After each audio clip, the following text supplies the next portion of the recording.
तकिया लगा बैठिए आप, बैठिए बैठिए।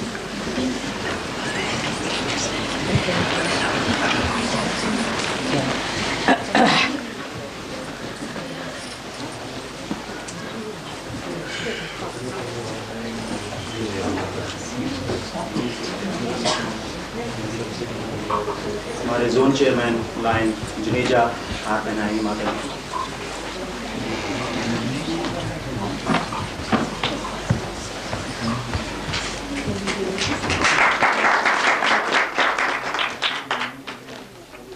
कृपया बैठ जाएं जल्दी से।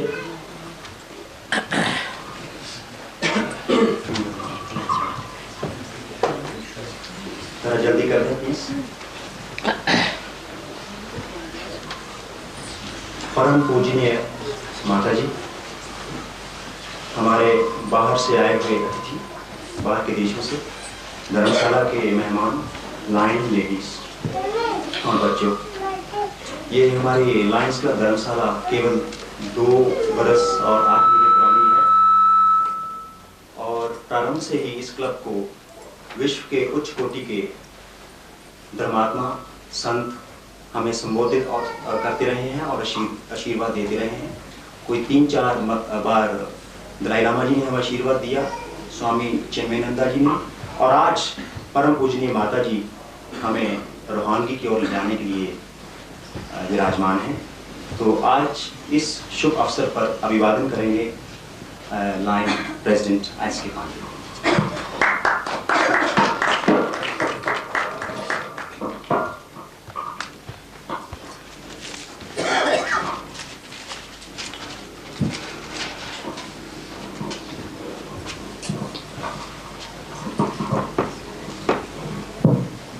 पावन मूर्ति निर्मला देवी जी एवं उपस्थित श्रोतागण, आज का दिन हमारे लायंस क्लब के सभी सदस्यों एवं धर्मशाला वासियों के लिए बहुत ही सौभाग्यशाली है कि हमारे मध्य में देवी संपदा रूप माता निर्मला देवी जी विराजमान है। आपके विषय में अपने विचार प्रकट करना तो ऐसा ही है मानो सूर्य को दीप दिखाना। आपके दीप्यमान एवं दिव्य व्यक्तित्व को शब्दों में मानना असंभव है। इस भौतिक युग में आपने सहज योग द्वारा सत्य की अनुभूति का एक अद्वितीय एवं अनूठा मार्ग प्रदर्शन किया है। इस विषय में पूजनी माता जी स्वयं आपका पथ प्रदर्शन करने जा रही हैं। मैं कार्यक्रम को आरंभ करने की मात्र औपचारिकता पूर्ण करते हुए आदरणीय माता जी एवं उपस्थित श्रोताओं का स्वागत करता हूं और साथ ही माता जी के अनन्य अनुयायी श्री योगी महाजन जी से प्रार्थना करता हूं कि वो माता जी के आध्यात्मिक एवं भौतिक उपलब्धियों से हम सब लोगों को अवगत कराएं। श्री योगी जी।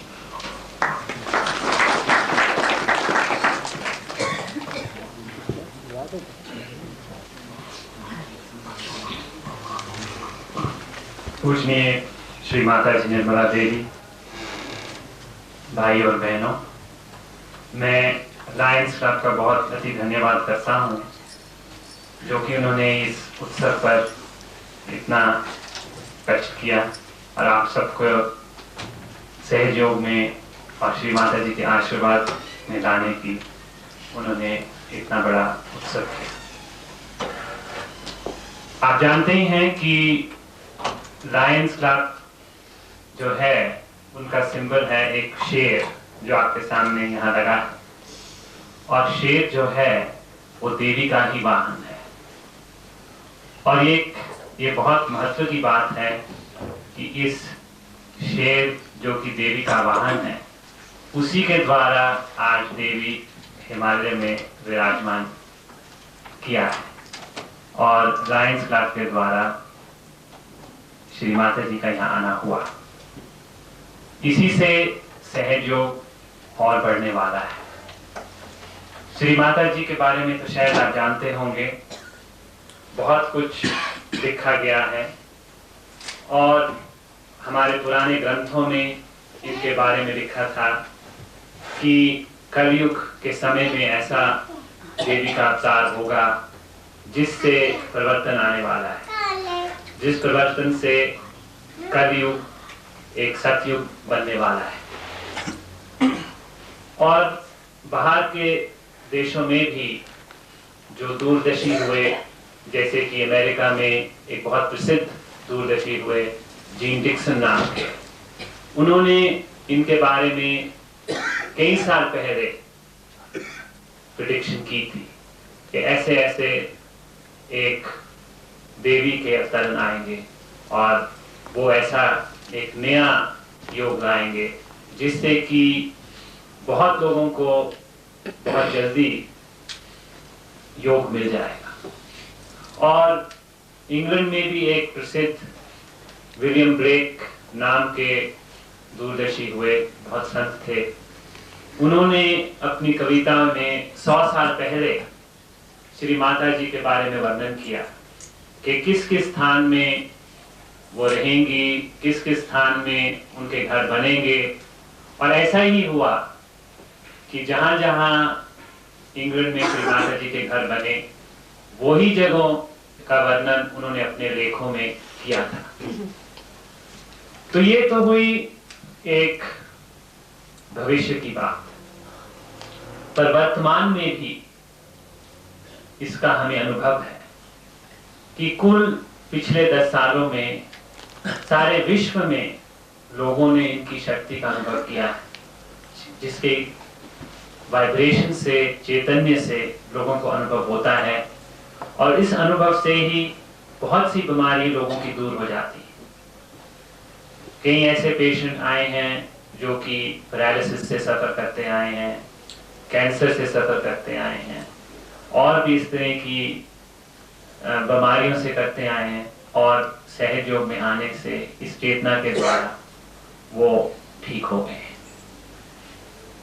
पर हमारा जो असली खोज है वो तो आत्मा की है।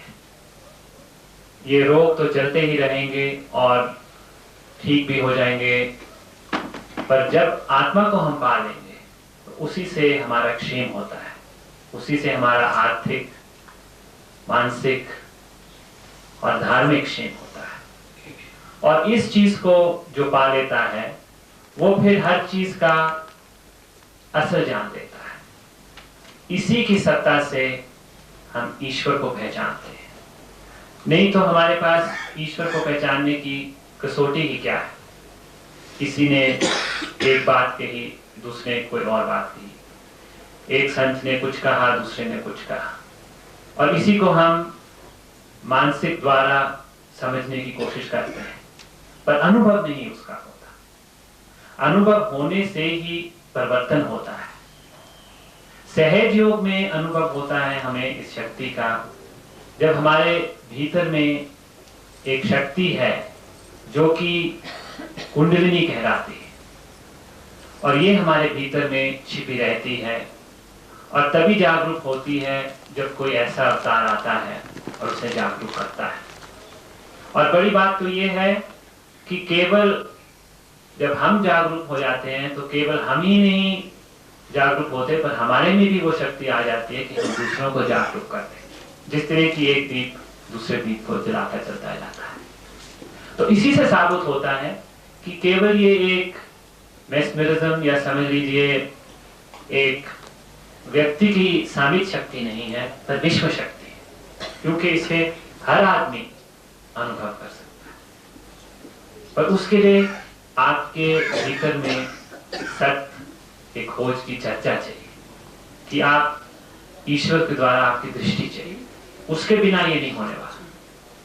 बहुत से लोग आते हैं कि हमें ठीक कर दीजिए, हमें कैंसर है, हमें ये बीमारी है, पर उनमें ईश्वर के द्वारा कोई चर्चा नहीं। तो असल बात ये है कि हमें ईश्वर को पाना है, और उसे हम तब पा सकते हैं जब हमारे भीतर हम अपने आप को पहचान जाए, क्योंकि हम भी ईश्वर का ही एक अंश है। जब तक हम अपने आप को भीतर से नहीं पहचानेंगे तो हम बाहर की बात कैसे कर सकते हैं। तब तक ईश्वर की बात करना भी एक संकल्प ही है।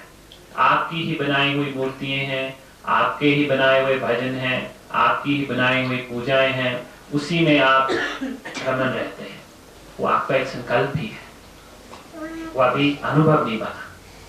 जिस दिन वो अनुभव बन जाएगा उसी क्षण आप ईश्वर को पा लेंगे। ये अनुभव का ही रास्ता है, इसीलिए इसे सहज योग कहा, क्योंकि ये बिल्कुल सहज है, सरल है, कोई भी आदमी से पा सकता है। उसके लिए आपको कोई बड़ा विद्यार्थी नहीं होना चाहिए, कोई ज्यादा तपस्या की जरूरत नहीं है, सिर्फ भीतर में वो सरलता होनी चाहिए, सूक्ष्म, जिसे सहज योग कहा। तो इस सहज योग का समझना, इसको करना एक छोटा सा बच्चा भी कर सकता है, एक अनपढ़ भी कर सकता है, एक ग्राम का भी आदमी कर सकता है, और इसे पाके हम असलियत समझ सकते हैं। अब बहुत से लोग चाहे धार्मिक हों पर वो आगे नहीं बढ़ना चाहते। वो यही कहते हैं कि गीता में ये लिखा है, वेद में ये लिखा है, या इस शास्त्र में ये लिखा है, तो वहां तक ही सीमित रह जाते हैं, पर उसके आगे की बात नहीं जानना चाहते। तो आगे भी बढ़ना है। वेद भी हुए, गीता भी लिखी गई, और बाइबल भी लिखी गई, कुरान भी लिखा गया, पर उससे आगे भी तो कोई चीज होगी लिखने की, कोई चीज होगी बताने की, तभी एवोल्यूशन हुई। नहीं तो एक स्थिर अवस्था हो जाती है जिससे आगे कुछ है ही नहीं। अगर है ही नहीं तो हम फिर खोज क्यों रहे हैं। तो सहज योग जो है वो ये सब बातें लेके, उन सब का सार लेके, उनको एक बांध, इकट्ठा बांध देता है, और फिर जो आगे की बात है, जो पाने की बात है, वो बात बताता है। मैं श्री माता जी निर्मला देवी जी से यही कहता हूं कि आप सबको ये जो पाने की बात है, जो सहज योग का अनुभव करने की बात है, वो आज आपको बताएं। श्री माता जी।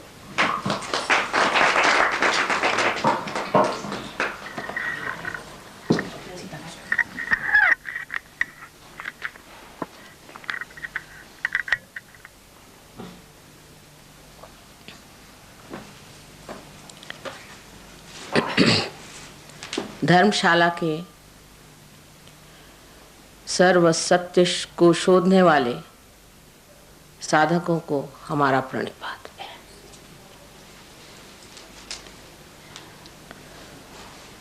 बहुत दिनों से चर्चा हो रही थी कि धर्मशाला जाया जाए, और देवी का कार्य तो पहाड़ों में ही हुआ है। उसको पहाड़ों वाली और शेरों वाली कहते हैं, शेरा वाली। उसके अनेक गाने भी लिखे हुए हैं,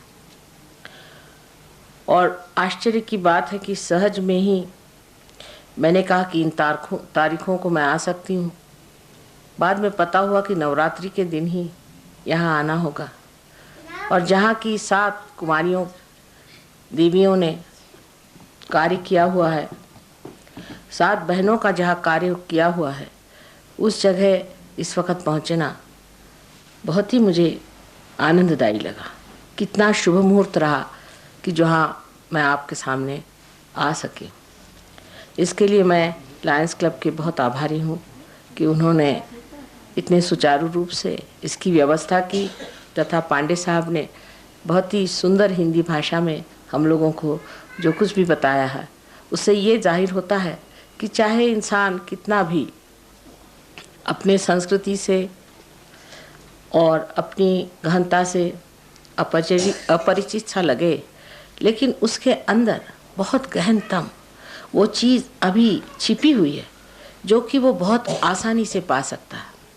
विशेषकर हर भारतीय को मैं देखती हूँ कि वो एक बड़ी ऊंची चीज़ है, उसकी ऊंचाई वो जानता नहीं और उसकी गहनता को वो माप नहीं सकता, लेकिन हर भारतीय में जब भी उसे देखती हूँ तो बड़ा आश्चर्य होता है कि एक से एक हीरे इस देश में पड़े हुए हैं, सिर्फ उसको ठीक से अभी तक सोने में बिठाया नहीं गया। सहज योग कोई आज की चीज़ नहीं है, हजारों वर्षों से सहज, सह माने आपके साथ और ज माने जन्मा हुआ, ये योग का साधन आपके साथ जन्मा हुआ है, माने जैसे एक जीवंत क्रिया है। ये एक जीवंत क्रिया है, एक जीवंत शक्ति है जो हमारे अंदर कार्यान्वित है।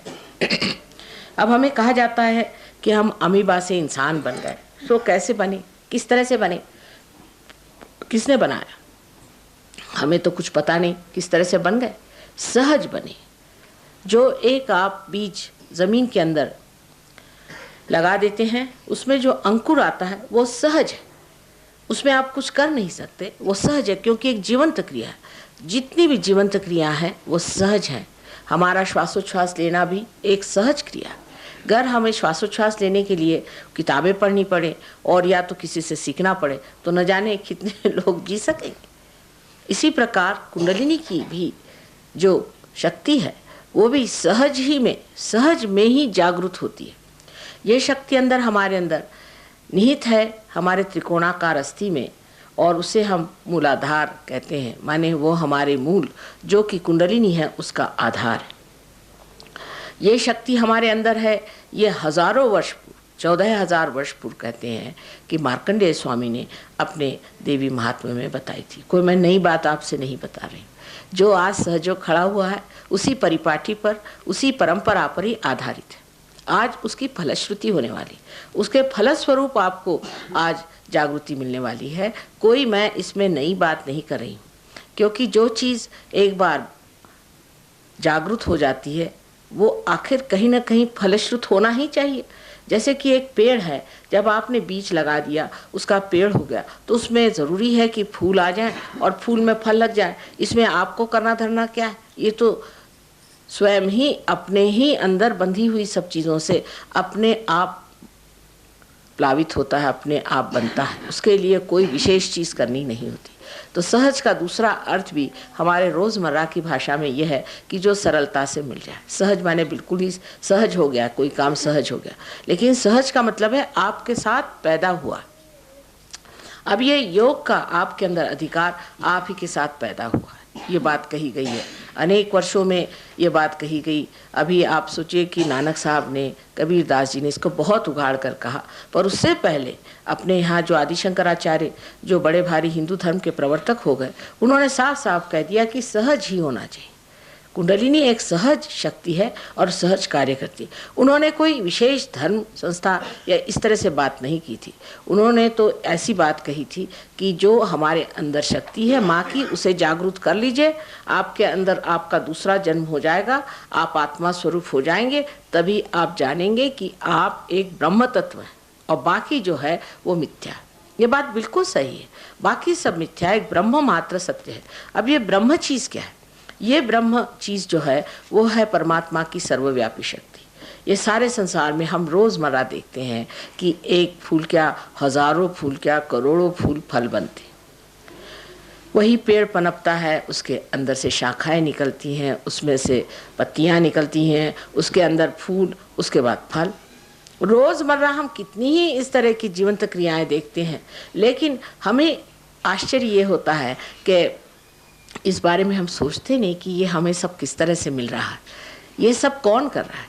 इसे हमारे पातंजल योग में ऋतंभरा प्रज्ञा ऐसे कहा गया है। ये ऋतंभरा जो है ये ऋतु बदलती है, समय समय से ऋतु बदलते रहते हैं और उस ऋतु के अनुसार ये सब कार्य होते रहते हैं। इसीलिए इसे ऋतंभरा प्रज्ञा ऐसे अनेक नाम से कहा जाता है। इसे कहा जाता है आदिशक्ति की जो शक्ति है वो ये सर्वव्यापी शक्ति है। कोई इसे कहता है ये परमात्मा की प्रेम की शक्ति है जो कि संसार में विचरण करती है। यही परमात्मा की शक्ति, यही सदाशिव की शक्ति जो है, यही आदि शक्ति स्वरूप जो कि एक हमारी माँ स्वरूप है, वही हमारे अंदर जब प्रतिबिंबित होती है तो उसे हम कुंडलिनी कहते हैं। परमात्मा स्वयं इस सब चीज़ के साक्षी हैं। जो कार्य ये शक्ति करती उसके सर सिर्फ साक्षी मात्र देखते रहते हैं, लेकिन जो ये माँ है ये सारे सृष्टि का कार्य करते हुए भी हमारे अंदर प्रतिबिंबित रहती है। और परमात्मा का प्रतिबिंब हमारे अंदर आत्मा स्वरूप है जो कि साक्षी स्वरूप होकर के हमारे सब कार्य को देखते हैं। जैसे कृष्ण ने कहा कि क्षेत्र को जानने वाला ऐसा वो क्षेत्रज्ञ है। यह आत्मा देखते रहता है और कुंडलिनी शक्ति कार्य करती रहती है। लेकिन ये सुप्तावस्था में हमारे अंदर त्रिकोणाकार अस्थि में वैसे रहती है जब तक हमें ये इच्छा नहीं होती कि हम इस योग को प्राप्त करें। ये सुप्तावस्था में रहती है। इसको जानने के लिए एक छोटी सी बात समझ लेनी चाहिए कि हमारी जितनी भी इच्छाएं हैं वो शुद्ध इच्छा नहीं। क्योंकि अगर हमारी कोई इच्छा शुद्ध हो तो जब वो पूरित हो जाती तो फिर हमें कोई भी इच्छा नहीं रहनी चाहिए। लेकिन आप जानते हैं कि इकोनॉमिक्स में कहा जाता है कि पूर्णतया कोई सी भी इच्छा पूरी नहीं होती। एक इच्छा पूर्ण होने के बाद दूसरी इच्छा जागृत होती है, फिर तीसरी इच्छा जागृत होती, फिर चौथी इच्छा जागृत होती। पर जब परमात्मा को मिलने की इच्छा प्राप्त होती है, जब उसकी पूर्ति होती, तब फिर सब इच्छाओं से मात होकर के मनुष्य स्वयं ही देने वाला हो जाता है। ये जो शुद्ध इच्छा है यही कुंडलिनी, और ये 3.5 वलयों में हमारे अंदर बैठी है, जिसका कि बड़ा भारी गणित है। वो कभी समय होने पर आप लोग सब समझ पाएंगे। इस त्रिकोणाकार अस्थि में बैठी कुंडलिनी के बारे में भी इतने विक्षिप्त विचार मैंने संसार में देखे कि मैं बड़े आश्चर्य में पड़ गई कि इस तरह के विचार लोग कैसे ही बगैर किसी अनुभव के लिखते हैं। जो विचार कभी भी 100 साल पहले किसी भी ग्रंथ में, किसी भी पुस्तक में नहीं लिखे थे, वो अनायास आप देखते हैं कि सब दूर लिखे जा रहे हैं। बड़ी आश्चर्य की बात है कि जो परंपरागत हमारे यहाँ जो इतनी बड़ी देन हमारे पास है, जो हमारी संपदा है, उसके बारे में इस तरह की उल्टी सीधी बात जो भी लोग लिख देते हैं उसका बड़ा आदर हो जाता है और लोग उसे मानने लग जाते हैं कि कुंडलिनी के जागरण से आपके अंदर गर्मी हो जाती है और आपके अंदर ये तकलीफ हो जाती है और वो तकलीफ हो जाती है। जो आपकी माँ स्वयं है, आपने जिसने आपको जन्म दिया, उसने आपके जन्म के वक्त सब आतप उठाए, सब तकलीफ़ें उठाई, आपको तो कोई तकलीफ़ें होने नहीं दी। फिर जो ये माँ पावन है, जो ये माँ आपकी आध्यात्मिक माँ है, जो आपको आत्मा का दर्शन देगी, क्या वो आपको कोई तकलीफ देगी जो कि स्वयं प्रेम की मूर्ति है? ये सोचना चाहिए। इस तरह की गलत सलत बातें कुंडलिनी के बारे में लिख देने से लोग पता नहीं क्यों एकदम डर से जाते हैं कि कुंडलिनी की जागृति होगी तो ये तकलीफ होगी या वो तकलीफ होगी। कभी भी कोई तकलीफ नहीं होती, उल्टे आपकी सब तकलीफ़ें दूर हो जाती, क्योंकि हमारे अंदर अनेक ऐसे सूक्ष्म चक्र हैं। विशेष करके 7 चक्रों को हम मानते हैं। एक कुंडलिनी के नीचे है और 6 ऊपर है, इसीलिए इसे षट चक्र दर्शन कहते हैं। षट चक्रों में से भेदन होता है।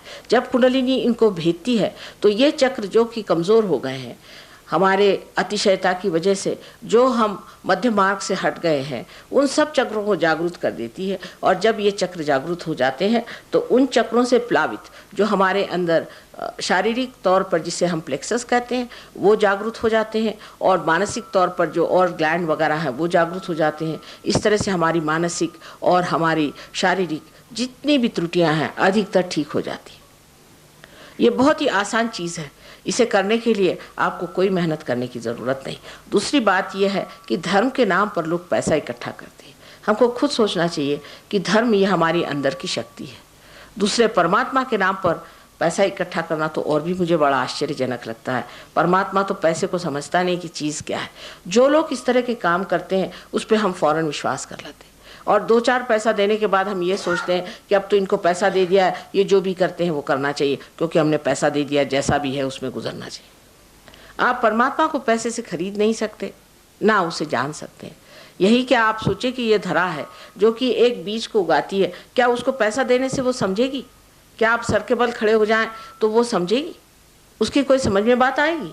इसी प्रकार परमात्मा भी एक शक्ति है। वो पैसा और इस तरह के जो अवलंबन किए जाते हैं इसको कुछ भी नहीं मानती। मनुष्य अपने अहंकार में सोचता है कि मैं परमात्मा को कुछ न कुछ ऐसी बातें करूँगा जिससे कि परमात्मा खुश हो जाए और वो मानेंगे कि ये बड़ा भारी आदमी। माने लोग हैं बहुत से भूखे रहते हैं।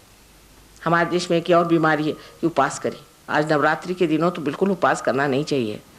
जब माँ मिल गई तो उपास काहे को कर रहे हैं आप लोग? अब यहाँ इतने लोग उपास से बैठे, मुझे तो पसीना छूट गया। परमात्मा के नाम पर उपास करना ये गलत बात है। ये पता नहीं किसने बताया कि हम परमात्मा के नाम पर उपास करें। परमात्मा तो चाहते हैं कि आप खुशहाल रहें, जो उन्होंने सृष्टि बनाई उसका मज़ा उठाएं, उसमें आनंद से रहें, बजा इसके कि आप अपने को भूखा रखिए, अपने को दुबला करिए, मार सर के बल खड़े रहिए, एक पैर पे खड़े रहिए। ये सब आतप करने से तो मार जी घबरा जाता है। अब आप ही सोचिए, आप लोग सब माँ को जानते हैं। अगर अपने माँ को नाराज़ करना है तो आप कह दीजिए कि आज मैं खाना नहीं खाऊंगा, ख़त्म काम। उसका फिर सारा दिन खराब जाएगा। मेरी यही ज़िंदगी में सबसे बड़ी समस्या है कि जहाँ जाऊँ वहीं भूखे लोग बैठे रहते हैं।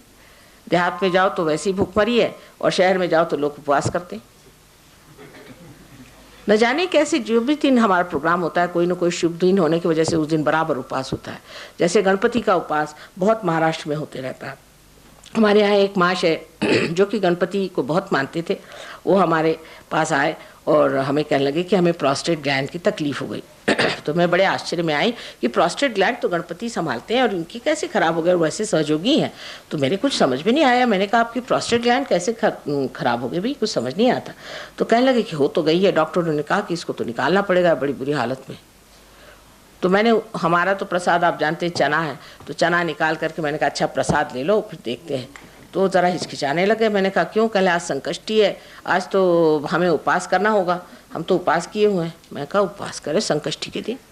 अरे भाई जिस दिन गणपति का जन्म हुआ, अगर हमारे घर जिस दिन जन्म होता है तो हम क्या सुतक पालते? जब कोई मरे तब तो ना सुतक पालते हैं हम। तो हम लोग उसी दिन बराबर आप उपवास करिए तो गणपति तो नाराज होने वाले हो।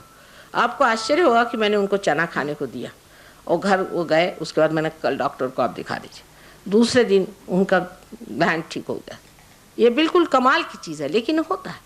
जिस वक्त आप कुंडलिनी पे उतरते हैं तो आप कारण और परिणाम से परे चले जाते हैं। कारण से परिणाम जो होता है वो फलित होता है। जब कारण कोई होगा तो उससे परिणाम फलित होता है। पर अगर आप कारण से परे चले जाएं तो कारण न रहा न परिणाम रहा। इस तरह से अनेक बार होते रहा है और हो सकता है अगर आप अपने कुंडलिनी पे आ जाएं। इतनी इस कुंडलिनी की धारा ज़बरदस्त है। मैंने यहाँ जो धवल धारा देखी, इसका नाम है धवल धारा। धौला शब्द धवल से आया और धवल का मतलब है सफ़ेद। यही कुंडलिनी की धारा सफ़ेद अपने अंदर बहने वाली जो है, उस पर जब आप उतर जाए तो वो जो धारा है, उस धारा से में रहने से आप परमात्मा के साम्राज्य में चले जाते हैं और वहाँ दुनिया के कारण और उसके परिणाम आपको छू नहीं सकते। इसलिए कोई कैंसर हो वो ठीक हो जाता है, कोई सी भी बीमारी हो ठीक हो जाती है, मानसिक तकलीफ है वो ठीक हो जाती है, हर तरह की चीज़ें ठीक हो जाती है। किसी किसी को तो एक ही दिन में तत्क्षण ठीक हो जाती है, किसी किसी को थोड़ा समय लगता है, पर हो सबकी ठीक जाती है। वजह यह है कि आप उस दशा में पहुंच जाते हैं जहाँ ये उपाधियाँ, व्याधियाँ, आदियाँ सब छूट जाती हैं और आप उससे परे देखते रहते हैं सारे संसार को एक नाटक मात्र बन के। ये चीज़ होना हमारे बारे में लिखा गया, कोई आज की बात नहीं, सबने लिखा है कि ऐसे ही होता है। जो बड़े बड़े अवलिया हो गए, बड़े बड़े अवतार हो गए, संत हो गए, मुनि हो गए, साधु हो गए, सबकी यही दशा थी कि आप जानते हैं कि वो कहीं भी रहते थे तो मौज में रहते थे। आपके यहाँ तो कितने साधु संत हो गए हैं बड़े बड़े, जिनके नाम तक लोगों को मालूम नहीं। लेकिन यहाँ पे गलत सलत भी बहुत लोग आ जाते हैं, क्योंकि हिमालय में जाने से लोग सोचते हैं कि यहाँ सृष्टि सौंदर्य अच्छा है, चलो वहाँ जा कर के बसें और 2-4 आश्रम खोल दें और लोगों को लूटते रहें। ये भी बड़ा इंतज़ाम हो जाता है। लेकिन जो आदमी सत्य को जानना चाहता है, जो सत्य को पहचानना चाहता है, उसको ये दृष्टि रखनी चाहिए कि हमें इन सब चीज़ों से क्या लेना देना, हमने क्या पाया, हमने क्या अनुभव लिया। एक माँ की दृष्टि से हम कहेंगे कि बेटे तुमने क्या पाया, तुम अपने लिए सोचो तुमने क्या पाया, क्योंकि माँ तो स्वार्थ सिखाएगी और स्वार्थ का मतलब होता है स्व का अर्थ पाना। देखिए हमारे संतों ने कितनी सुंदर भाषाएं बनाई हैं कि स्वार्थ का मतलब है स्व का अर्थ पाना। स्व माने अपने अंदर बसा हुआ जो आत्मा है उसका अर्थ पाओ तब असली स्वार्थ हुआ, नहीं तो बाकी तो सब बेकार ही है। इसलिए स्वार्थ को पाना माने स्व का अर्थ पाना, माने अपनी आत्मा को पाना ही महान स्वार्थ है। और हर माँ यही चाहेगी कि अपना बच्चा जो है उस स्व को पाए। जो माँ कुछ भी माने रखती है वो यही चाहेगी कि अपना बच्चा जो है वो उस आत्मा के आनंद में चला जाए, जो कि आपका धरोहर है, जो कि आपका हक है, वो आप प्राप्त करें। इसमें हमारा लेना देना कुछ बनता नहीं, चाहे योगी जी कुछ भी कहें। वास्तविक बात यह है कि जो हम हैं सो हैं, हमारी क्या विशेषता इसमें हुई। लेकिन जो आप नहीं हैं वो जो हो जाते हैं कुछ, ये तो बड़ी विशेष बात है। और यही विशेष बात है जिसलिए मैं सबको पहले ही प्रणाम करती हूँ, क्योंकि जो आज जहाँ पर खड़े हुए हैं वो अगर ऊंचे उठ जाएं तो वो बड़ी भारी बात होती है। विदेश प्रदेश में तो गणपति से शुरू करना पड़ता है, ग से बातचीत होती है, किसी को कुछ पता नहीं, बड़ी मुश्किल चीज़ है। और वहाँ धर्म भी बिल्कुल नहीं, बड़े अधर्मी लोग हैं। आधे लोग तो मेरे ख्याल से वहाँ के सब नरकी में जाएंगे, उनका बचाना भी मुश्किल नज़र में आता है। लेकिन आप जो भारतीय हैं, आप में धर्म है, आप धर्म चीज़ जानते हैं। हालांकि लोग कहते हैं कि आजकल लोग झूठ बहुत बोलने लग गए हैं और गड़बड़ियाँ करते हैं, थोड़े बहुत ऐसे लोग तो काफ़ी हैं ही, जिसको कहना चाहिए कि जो कि किसी और माने में मैं नहीं मानती कि वो भारतीय है। लेकिन जो आदमी भारतीय है उसमें आन बान हर चीज़ कायदे से अभी भी बनी हुई है। और जो इस देश में पैदा हुआ, ये योग भूमि है, ये विशेष योग भूमि है। आप नहीं जानते इसकी महत्ता क्या है। एक बार हम लंदन से यहाँ आ रहे थे, रास्ते में हमने एकदम से अपने पति से कहा कि आ गई मेरी भारत भूमि। कहा कैसे जाना? हमने कहा चारों तरफ चैतन्य की लहरियाँ उमड़ रही हैं, ये तो मेरे ही देश में हो सकता। इन्होंने जा करके पायलट से पूछा तो कहले 1 मिनट पहले हम लोगों ने अपने देश का किनारा छू लिया। ये मेरी महान भारत भूमि है। इस भारत भूमि में योग भूमि कहा जाता है। यहाँ बड़े बड़े अवतारों ने इसीलिए अवतरण लिया कि ये शस्य श्यामलाम भूमि जो है, इसकी जर्रा जर्रा में चैतन्य बहता है। इस भूमि पर आपका जन्म होना भी आपके पूर्व जन्म की जो भी पुण्याई है उसका द्योतक है। आप पुण्यवान आत्मा थे इसीलिए वहाँ पैदा हुए, लेकिन अभी आप अपने बारे में जानते नहीं हैं। वो तो तभी जानिएगा जब आत्मा का प्रकाश आपके चित्त में प्रकाशित हो। लेकिन सर्वप्रथम ये मान लेना चाहिए कि जब तक हमें सत्य का अनुभव नहीं होता तब तक हम कोई भी चीज़ को नहीं मानते। अब दूसरी बीमारी गुरुओं की बड़ी ज़बरदस्त मैं पाती हूँ हमारे यहाँ, जिसे कि श्री कृष्ण ने कहा है कि 3 तरह के लोग होते हैं। बहुत साफ तरीके से हजारों वर्ष पहले वो कह गए कि एक तो होते हैं तामसिक, जो कि गलत चीज़ होती है उसी के पीछे में भागते।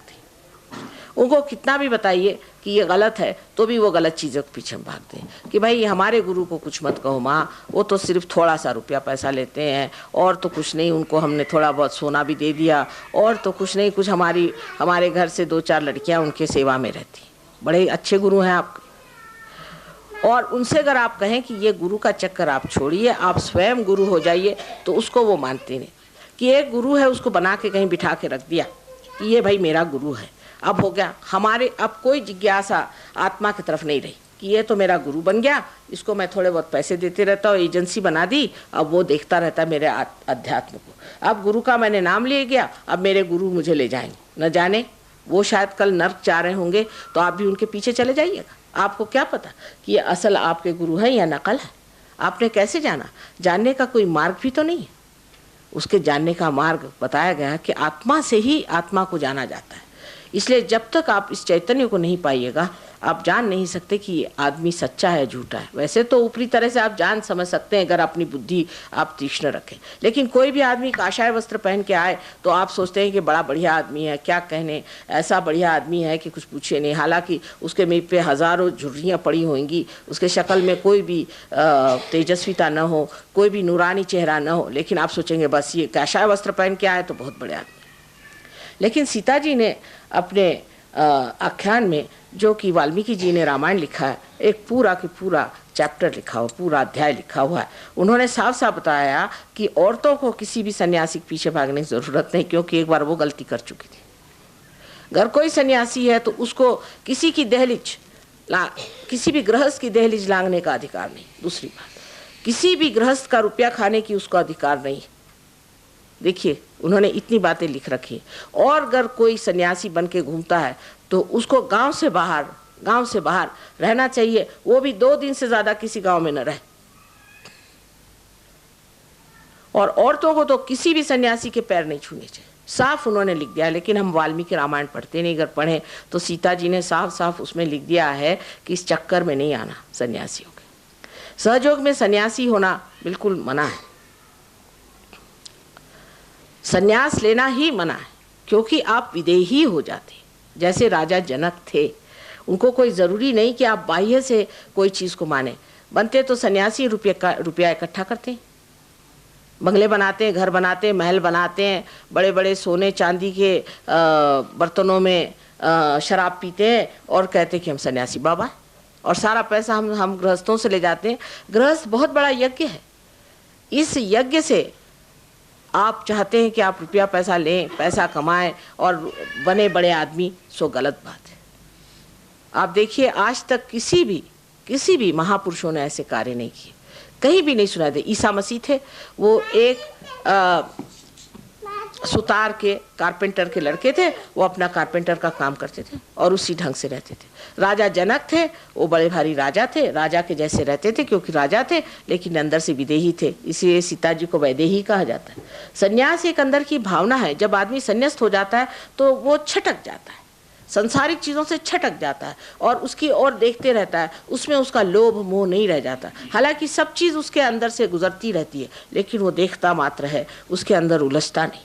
ये सन्यासी भाव सहयोग में माना जाता है कि अंदर से संन्यास्त आदमी जब होता है, जब उसके अंदर आत्मा का प्रकाश आता है। क्योंकि आत्मा जो है वो किसी से लिपटता नहीं, आत्मा जो है सबसे दूर तटस्थ होकर के देखता है। और उसी प्रकार जब मनुष्य पार हो जाता है, जब उसके अंदर कुंडलिनी जागृत हो जाती है और वो जागृत होकर के जब आत्मा को छू देती है, तो आत्मा आपके चित्त में प्रकाश डाल देता है और उस प्रकाश से मनुष्य अपने अंधकार को देखता है कि ये माया मोह जाल में मैं क्यों फंसा हुआ, इससे अलिप्त रहता है। लेकिन किसी चीज़ से भागता नहीं, कोई पलायनवाद नहीं है सहयोग में कि आप उस चीज़ को छोड़ के भागिए और कहिए कि हम तो अब गृहस्थ में नहीं रहेंगे। हमको तो पूरे गृहस्थ में रह करके ही आत्मा को प्राप्त करना है, पहली बात। और दूसरी बात उसमें यह भी है कि सहयोग एक समाजोन्मुख है, ये नहीं कि आप एक आदमी पार हो जाइए। आज सहयोग उस चरम सीमा पे है जहाँ इसे महायोग कहना चाहिए, क्योंकि हजारों लोग इससे पार हो सकते हैं, एक ही तत्क्षण उसी समय हो सकते हैं। तैयारियाँ ऐसी, आज बाहर के दिन आ गए तो हजारों फूल फल बन सकते हैं। जिस वक्त शुरुआत थी आत्मिक पेड़ की, तब हो सकता है कि एक ही दो लोग इस तरह से प्राप्त हुए, लेकिन आज ये समय आ गया है कि हजारों लोग इसको प्राप्त कर सकते हैं, क्योंकि समा की बात है, उसे प्राप्त करना चाहिए और उसमें रममान होना चाहिए। पर सबसे पहले जो मैंने कहा है कि एक बात याद रखना चाहिए कि हम सत्य के सिवाय और किसी चीज़ को नहीं माने। और सत्य जो जाना जाता है वो बुद्धि से कभी भी जाना नहीं जाता। अगर जाना जाता होता तो अभी तक हम कहाँ से कहाँ पहुँच जाते। आत्मा से ही सत्य जाना जाता है, क्योंकि आत्मा ही सत्य स्वरूप है। माने अगर कोई आदमी आपको लगे कि बड़ा अच्छा आदमी है, बाद में पता होता है कि इससे दुष्ट तो कोई है नहीं। कोई चीज़ आप सोचते हैं कि बड़ी आप सही बात कर रहे हैं, बाद में पता है सबसे बड़ी गलती हमने ज़िंदगी में यही कर दी। इसका मतलब यह है कि जो एकमेव एब्सोल्यूट जो चीज़ आत्मा है, जिससे कि किसी से भी परस्पर संबंध नहीं बनता, वो चीज़ जो है उसको जाने बगैर आप जो भी काम करते हैं पारस्परिक है, माने रिलेटिव है। माने ये कि इससे ये अच्छा, उससे वो अच्छा, ऐसी चीज़ नहीं होनी चाहिए। पर जो बिल्कुल अच्छा है वही चीज़ जानने के लिए आत्मा का प्रकाश हमारे अंदर आना चाहिए, उसके बगैर हम पूरी तरह से जान नहीं सकते। इस बात के लिए आपसे ये बताएंगे कि जब आपके अंदर आत्मा की जागृति हो जाती है तो आपके नसों पर, आपके सेंट्रल नर्वस सिस्टम पे आप आत्मा को महसूस कर सकते हैं। ये नहीं कि आत्मा कोई लटकी हुई चीज़ है, हाँ मैंने तो आत्मा को प्राप्त कर दिया, मैं बड़ा ऊंचा आदमी हो गया, ऐसी कोई धारणा आप नहीं बना सकते। ये स्वयं धारणा माने धारयति सा धर्म, अंदर धारण होता है। आप इसको जो स्व का जो धर्म है वो आपके अंदर धारण होता है। माने आप अपने उंगलियों के इशारे पर ये जान सकते हैं कि दूसरा आदमी क्या है और आप क्या है, क्योंकि आपके अंदर चैतन्य की लहरियाँ, जिसका वर्णन आदि शंकराचार्य ने सौंदर्य लहरी करके किया था, वो आपके अंदर से बहना शुरू हो जाता है और आप जागरूक होते हैं, आपकी नसें जागरूक होती हैं सामूहिक चेतना में। मैं फिर कहती हूँ कि आप वो बन जाते हैं। ये ऊपरी बात नहीं, दिमागी जमा खर्च कि जिसमें बातचीत लेक्चरबाजी हो, पर वास्तविक आपके अंदर ये घटना घटित होती है। और जब ये घटना घटित होती है तो आप सामूहिक चेतना से जागरूक हो जाते हैं। यही नहीं कि आपकी बीमारियां ठीक हो जाएं, आपकी बुद्धि ठीक हो जाए और आपको हर तरह से क्षेम मिले, क्योंकि योग क्षेम वहाँ में हम कहा गया है कि योग के बाद ही क्षेम होगा, ऐसे श्री कृष्ण ने कहा। वो क्षेम मात्र नहीं पैदा होता, किंतु आप सामूहिक चेतना में जागरूक होते हैं। सामूहिक चेतना में जब आप जागरूक होते हैं तो आप जानते हैं कि आपके अंदर क्या तकलीफें और दूसरे के अंदर क्या तकलीफें हैं, आप कहाँ हैं और क्या है, सत्य क्या है, असत्य क्या है। जैसे कि एक प्रश्न है कि परमात्मा है या नहीं, कोई कहेंगे नहीं है। आजकल की हालत देखते हो तो सब लोग, बच्चे तो यही कहते हैं कि परमात्मा सब झूठ है, और कहते हैं सो सही बात है, क्योंकि उनके बुद्धि से तो वो यही देख रहे हैं।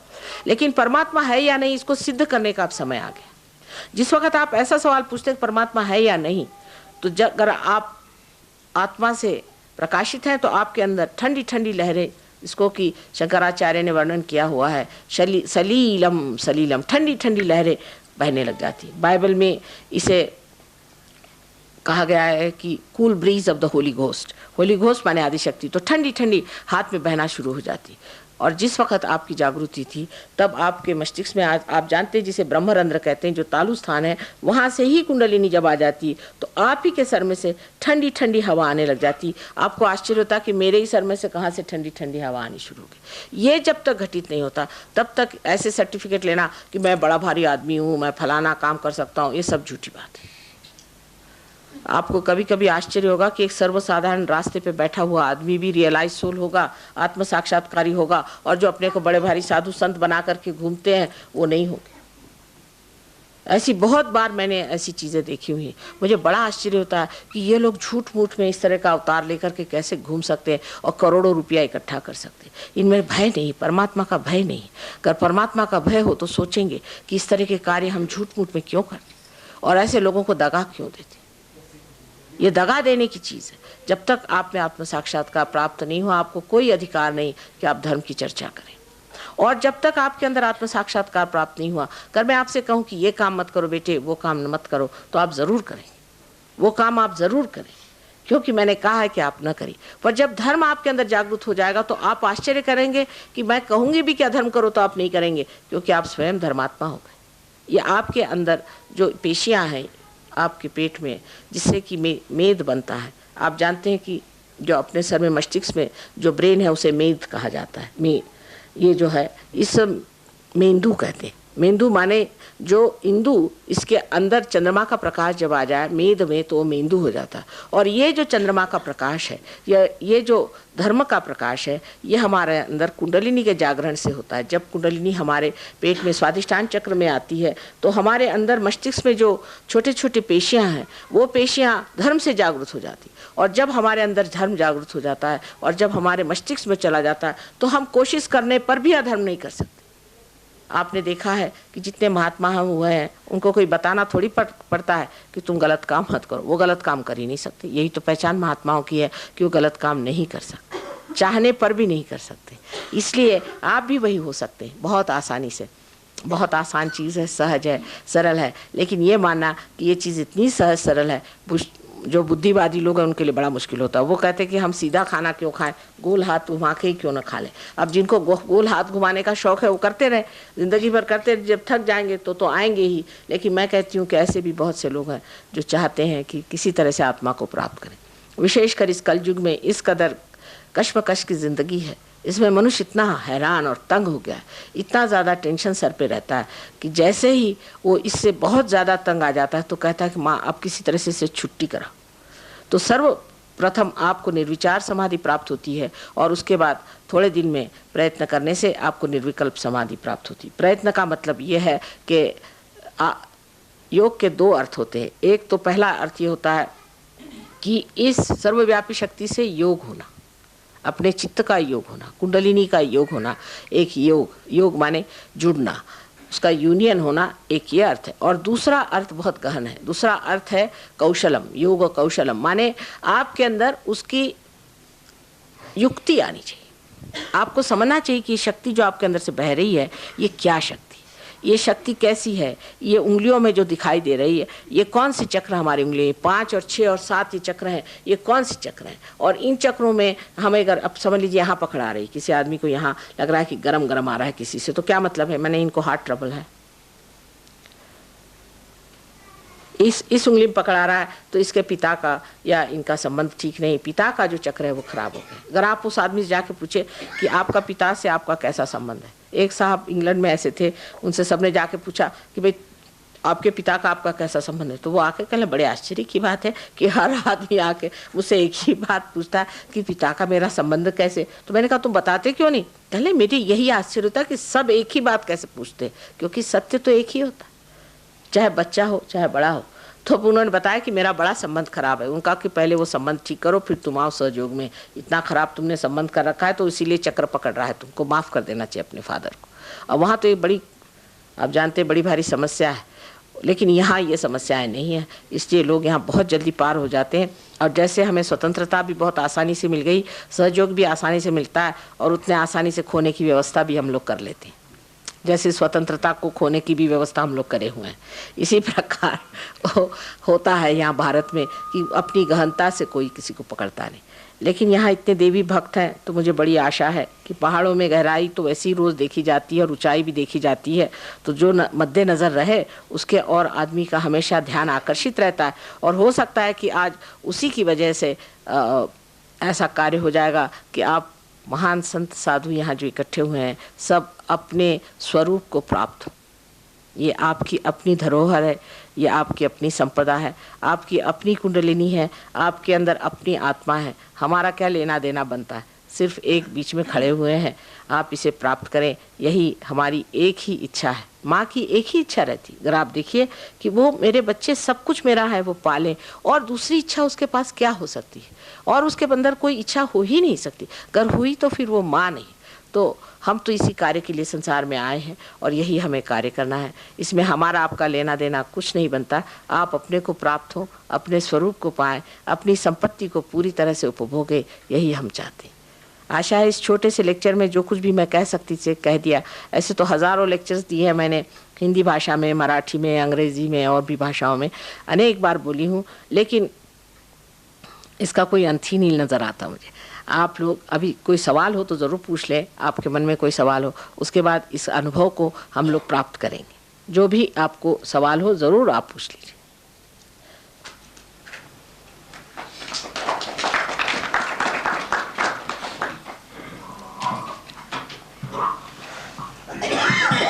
अभी आपने आत्मबोध कराने वाले वचन सुने माता जी से, कि जैसे उन्होंने अभी कहा है क्वेश्चन आंसर सेशन भी शुरू होगा, तो किसी को कोई भ्रांति है, जैसे भगवान कृष्ण ने लिखा है कि तत्विधि प्रणिपातेन परिप्रश्नेन सेवया उद्यक्षन्ति ते ज्ञानी नैता प्रदर्शना। तो तुम अपने मन की भ्रांतियों को दूर करने के लिए किसी बड़े सज्जन, किसी योगी के पास जाओ और तब तक विधि पूर्वक प्रश्न करते रहो जब तक एक भी भ्रांति मन में रह जाती है। तो भ्रांतियों को दूर करने के लिए ओपन इन्विटेशन टू ऑल। वो तो बात इसलिए कही थी कि जब ध्यान में बैठे हैं और आप पार कराने बैठे हैं तो आपका मन बीच में से कूद के कहेगा अरे भाई तूने सवाल तो पूछा ही नहीं, पूछ लेता तो अच्छा होता है। इसलिए कृष्ण ने कहा कि पहले ही अपना दिल हल्का कर लो, नहीं तो उस वक्त जबकि आपको परमात्मा के साम्राज्य में जाने का तब तक आपको ये ख्याल बना न रहे कि मैंने ये अभी तक सवाल ही नहीं पूछा। इसलिए कृष्ण ने कहा था कि सबको पूछ लेने दीजिए। पर कृष्ण जो थे वो मैं कहूँगी कि डिप्लोमेसी के अवतरण थे, क्योंकि हमारा जो ब्रेन है यही कृष्ण का द्योतक है। जो हमारा ब्रेन है ये कृष्ण का द्योतक है, क्योंकि विष्णु तत्व जब जा कर के ब्रेन में पहुंच जाता है उस वक्त उसे हम कहते हैं कि विराट स्वरूप हो गए। जब मनुष्य ब्रेन में पहुंच जाता है विराट स्वरूप हो जाता है। लेकिन कृष्ण को समझने के लिए भी पहले आत्मा का दर्शन होने चाहिए, क्योंकि तो वो तो बहुत होशियार आदमी है, उनको समझना मुश्किल है।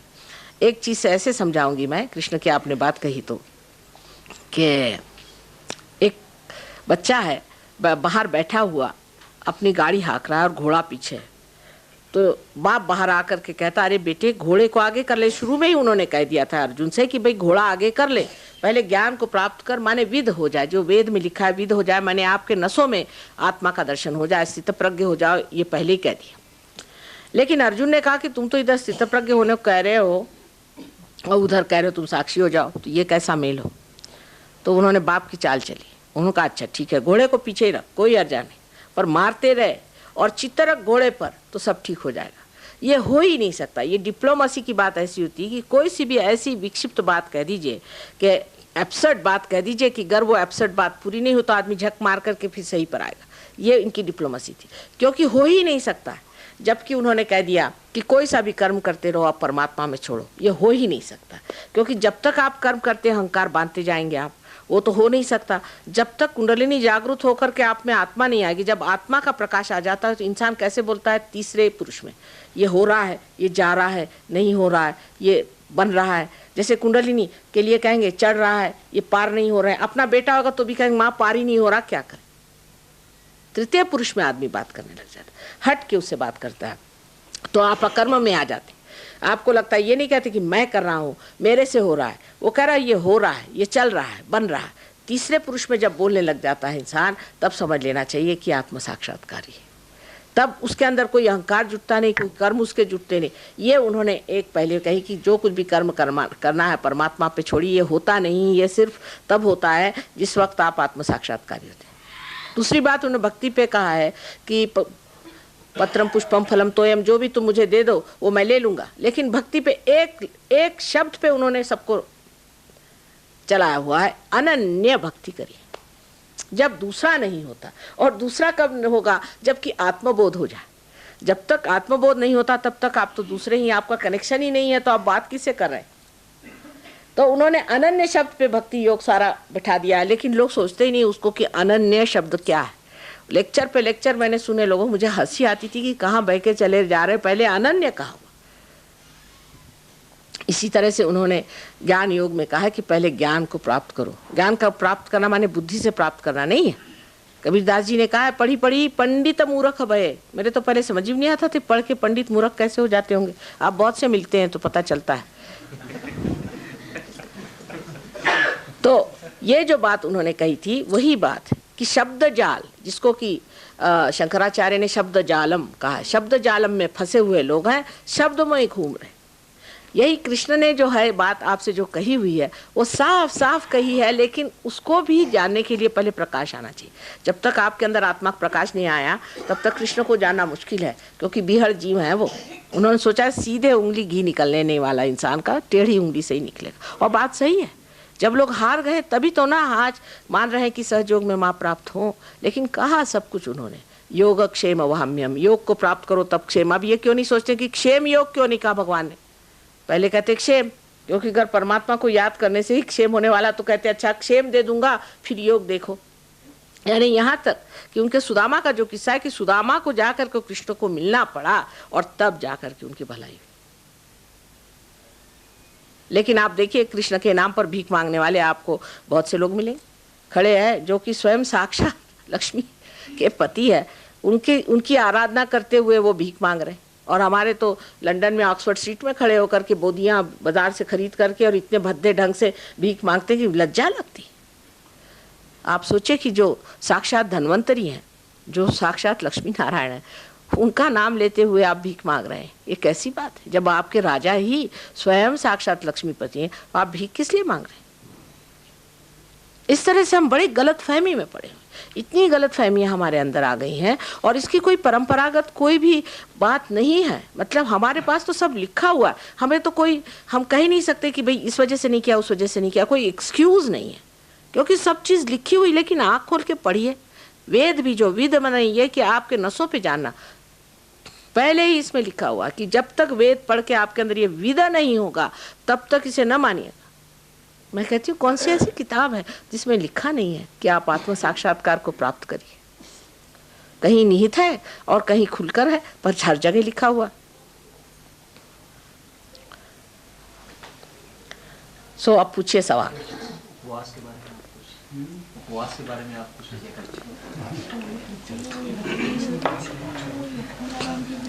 आत्मा को जगाने के लिए कुंडलिनी का जगाना जरूरी है, तो एक कुंडलिनी को किस नियम से जगाया जाए? वो तो हमारे ऊपर छोड़िएगा। वो बहुत अच्छा सवाल पूछा। इससे ये दिखाई देता है कि लोग कितने आतुर हैं। कुंडलिनी को जागरूक करना, जैसे कि आप कहें कि भाई एक बीज है, उसको कैसे जागरूक किया जाए? माँ के अंदर छोड़ दीजिए। अब वो कैसे जागरूक होता है? ये तो उसमें बनी हुई प्रक्रिया है जिससे वो अपने आप जागरूक हो जाती है। हठयोग द्वारा भी ये किया जा सकता है कुंडलिनी की जागृति? हठयोग शब्द जो है वो आजकल बहुत ही गलत रास्ते पे चला गया। हठयोग पहले आप पातंजलि को तो कोई पढ़ता नहीं, अगर पातंजलि को पढ़े तो पता हो कि ये अष्टांग योग है। इसमें से यम नियम आदि ये हजारों वर्ष साल पहले अपने यहाँ जो 4 आश्रम बने हुए थे उसमें इसकी व्यवस्था होती थी कि 25 साल की उम्र तक, जब तक कि लोगों की शादियाँ नहीं हुई, ब्रह्मचर्य स्थिति में ही वो देखते थे कि मनुष्य इसमें से कितने लोग ऐसे हैं जो कि पार हो सकते हैं, और उनके ऊपर में ये प्रयत्न किया जाता था। हमारे सहयोग में हम हठयोग को तो बहुत ज़्यादा मानते हैं, क्योंकि इसकी जो आगे की चीज़ें हैं, ऋतंभरा प्रज्ञा आदि, ये सारी जो अष्टांग के जो 6 अंग हैं उनको बहुत ज़्यादा मानते हैं। और पहले जो यम नियम आदि जो अंग है उसको भी हम मानते हैं, पर उसका एक साइंस है, ये नहीं कि आपके सारे की सारी या आप अपने हठ योग की क्रियाएं करें, ये बड़ा गलत नुकसान कर जाते हैं। जैसे कि पूरी दवा है कि अगर आपके पास पिटारी हो तो सारी दवाइयाँ आप खा लीजिए। अरे भाई, जो आपको बीमारी है वो खाइए, जो बीमारी नहीं वो आप क्यों खा रहे हैं? जैसे आपके पेट में शिकायत, आप सर का कुछ काम कर रहे हैं, फायदा क्या है? पेट तो खराब जाएगा, सर भी खराब जाएगा। दूसरी बात उसमें एक और है कि जब तक कुंडलिनी का जागरण नहीं होता, ये आप जान नहीं सकते आपके दोष क्या है। जब कुंडलिनी चलती है, समझ लीजिए अगर मोटर चली नहीं तो आप क्या जाने कि कहाँ जाकर कौन सा मोड़ है, पहले से आप कैसे ठीक कर सकते हैं? पहले मोटर को चलने दीजिए, कुंडलिनी जब चलेगी, जिस चक्र पे रुकेगी उस चक्र को कैसा करना है ये आप सीख लीजिए। उसमें हो सकता है कि कोई आसन करना पड़े, लेकिन वो बहुत कम है, मतलब जिस चक्र पे खराबी है उसे ठीक करना। लेकिन हम तो सारी ही क्रियाएं ऐसी सुबह से शाम तक करते रहते हैं, जिसको कहना चाहिए कि बिल्कुल ही उसमें हमें पता ही नहीं, जिसको इनडिस्क्रिमिनेट बिहेवियर कहते हैं, उस तरह से हम चलते रहते हैं और उससे इतने प्रॉब्लम खड़े हो जाते हैं, इतने आपको मैं बता नहीं सकती। वो तो जब आप कभी सहयोग में आए तो आपको समझ में आएगा कि इस हठयोग से कितने प्रॉब्लम आ जाते हैं, क्योंकि इसका कोई रिश्ता उस पूरी चीज़ से नहीं है जो कि जिसे कि हम पातंजलि योग कहना चाहिए। हठयोग जो आजकल बना हुआ, ये तो सिनेमा एक्टरों के लिए है कि किसी तरह से अपने शरीर को दुबला कर लो। इसका कोई ज़रूरत नहीं, सबको दुबले होने की ज़रूरत क्या, मेरी आज तक समझ में नहीं आया। हर एक आदमी दुबला बने हुए घूमे और शुष्क बने घूमे, इससे फ़ायदा क्या? और हठयोग जो आजकल का करने से तो आदमी तो ज़्यादातर घटस्फोट ले लेता है, अपनी बीवी को छोड़ छाड़ देता है, मैंने यही देखा। और बहुत क्रोधी हो जाता है, जो हठयोग करता है आदमी बड़ा क्रोधी होता है। अधिकतर मैंने देखे हैं जो बहुत ज़्यादा हठयोग करते हैं वो इस कदर गुस्से वाले लोग हो जाते हैं कि बस कुछ में, क्योंकि हमारी सहयोग में 3 हमारी नाड़ियाँ मानी जाती है कि एक तो लेफ्ट साइड की नाड़ी जिसे हम कहते हैं ईड़ा, राइट की पिंगला और बीच की सुषुम्ना है। तो वो जो पिंगला नाड़ी पे उतर आते हैं वो तो बड़े पित्त प्रकृति के हो जाते हैं, और ये जो आजकल का हठयोग है ये आपको पिंगला नाड़ी पे ले जाता है, और वो राजसिक लोग हो जाते हैं जिनको यही नहीं समझ में आता अच्छा क्या और बुरा क्या। वो तो बड़े कड़क लोग होते हैं। हम शरीर मात्र तो नहीं है ना, हम तो आत्मा है। सब चीज काहे के लिए? आत्मा को पाने के लिए। हाँ बेटे कहिए। व्रत के बारे में आपने कहा, तो उसके बारे में साधक लोग तो ये मानते हैं कि ये साधना का एक अंग है। अब ये मानने वालों को मैं क्या करूं बेटे? अच्छा, साधक लोगों का कहना है। हाँ। मानते हैं नहीं मानते हैं उसके बारे में थोड़ा सा मैं आपसे बताती हूँ उसका विवेचन। सनातन धर्म में ये नहीं है, ये कहीं नहीं है बेटे, आप लोग अपने मन से मान रहे हैं। ये तो पता नहीं कहाँ से विचार आए, कहीं लिखा नहीं। आप बैठ जाइए, मैं बता दूं आपको इसके कितने दुष्परिणाम होते हैं इसी मान्यता से। देखिए कि जब ईसा मसीह इस दुनिया में आए तो जू लोगों ने ये कहा कि हम ईसा मसीह को नहीं मानते। कहा क्यों? क्योंकि हम तो इसको मानते हैं कि मनुष्य को जब तक वो सफ़र नहीं करेगा उसको परमात्मा नहीं मिलेगा। अब ये उन्होंने मान्यता बना ली। न तो मोजेस ने ये नहीं कहा था, लेकिन मोजेस ने ये कहा था कि हम बड़े दुष्ट पापी लोग थे, तो उन्होंने इतने दुष्ट और इतने पापी थे कि उन्होंने कहा शरीयत जो बनाई हुई है मोजेस साहब ने बनाई, क्योंकि उनका इन दुष्टों के लिए तो ये जब तक इतनी भयंकर चीज़ न बनाई है, इतनी क्रूर चीज़ न बनाई है, ये ठीक होने वाले नहीं। और जब बहुत क्रूर चीज़ बना दी तो उसमें से जो निकल आएंगे वही बच जाएंगे, बाकी तो सब बेकार है। इसलिए उन्होंने शरीयत चीज़ बनाई। शरीयत बनाई मोजेस ने जूस के लिए, फॉलो उसको करते मुसलमान, ये आप जानते हैं। अब दूसरी बात रही व्रत की, भी बात वही है कि हम लोगों को यह है कि हम व्रत करें किस लिए? कि हम अपने शरीर को दुख दें। इन लोगों ने अपने शरीर को दुख देने पे विश्वास किया और उसको इतना ज़्यादा मानते रहे कि ईसा मसीह को हम मानते नहीं, क्योंकि उसने कहा था मैंने अब तुम्हारे लिए सब सुख दुख भोग लिए और अब तुमको दुख भोगने की ज़रूरत नहीं। और वो बात सही है, हम आपको सहयोग में ये बात समझा देंगे कि किस तरह ईसा मसीह कौन सी जगह कौन सी चक्र पे कार्य करते हैं और किस तरह से हमारे कर्मों को खींचते हैं। समझने की बात है, महाविष्णु का अवतरण है। हम लोग इसको अभी जानते नहीं, लेकिन जब आप जानिएगा तो आप आश्चर्य करेंगे कि ये सब आपस में रिश्तेदार हैं। मोहम्मद साहब और ये लोग सब आपस में रिश्तेदार हैं। इनमें हम लोगों में अभी समझ आई नहीं, इसलिए बहरहाल वो दूसरा विषय हुआ। पर जो आपने बात करी कि जूस ने ये शौक फरमाया कि हमें शारीरिक यातना होनी चाहिए, तो हिटलर साहब तैयार हो गए। उसी इच्छा के साकार स्वरूप श्री हिटलर तैयार हो गए और उन्होंने ऐसा उनको छला कि अब उन्होंने कान पकड़े, अब नहीं हमें कुछ सफरिंग्स चाहिए। यही हाल अपने देश में, हम जो व्रत करते हैं तो भूखमरी इस देश में रहेगी। आपको शौक है, फरमाइए। आप शौक फरमा रहे हैं, आप भूखमरिए। आपको शौक है, करिए। इसको मैं नहीं कहती, पर फिर लोग भूखे मर रहे हैं ये बात न कहना चाहिए। पहले आप व्रत छोड़िए, देखिए अपने देश में कभी भी नहीं इस तरह की हालत आएगी। एक आप समाज की बात छोड़िए, लेकिन मैं निसर्ग में बात करती हूँ। जिस जगह पेड़ नहीं होते वहाँ बरसात नहीं होती, सीधा हिसाब। जहाँ पेड़ होते हैं वहीं बरसात होती है। जहाँ लोग खाने पीने में मौज में रहते हैं वहीं खाना पीना होएगा, और जहाँ लोग भूखे मरना चाहते हो भूखे मरिए। मैं तो आपको सीधी बात बेटे बता रही, जो निसर्ग की बात। निसर्ग भी जानता है। आपको निसर्ग का एक आश्चर्य बताओ, हमारे महाराष्ट्र में समुद्र के किनारे पे बहुत सारे पेड़ होते हैं, जिसे आप कहते हैं श्रीफल, माने नारियल के।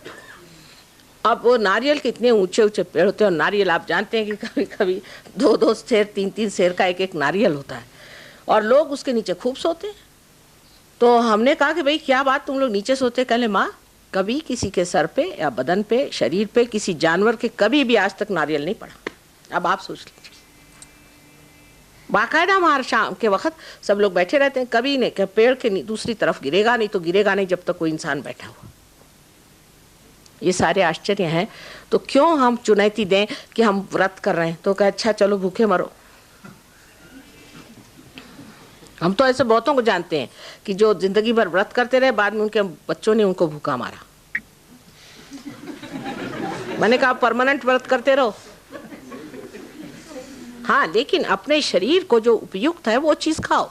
ये तो नहीं मैं कहती कि आपको जो उपयुक्त नहीं, उसका भी एक साइंस है। फिर से हम बताते हैं कि जैसे किसी को लिवर है, उसको क्या चीज खानी चाहिए, वो तो देखना ही पड़ता है थोड़ा बहुत, वो दूसरी बात है। वो संयुक्त, वो ठीक है, युक्त जो चीज है वो करनी चाहिए।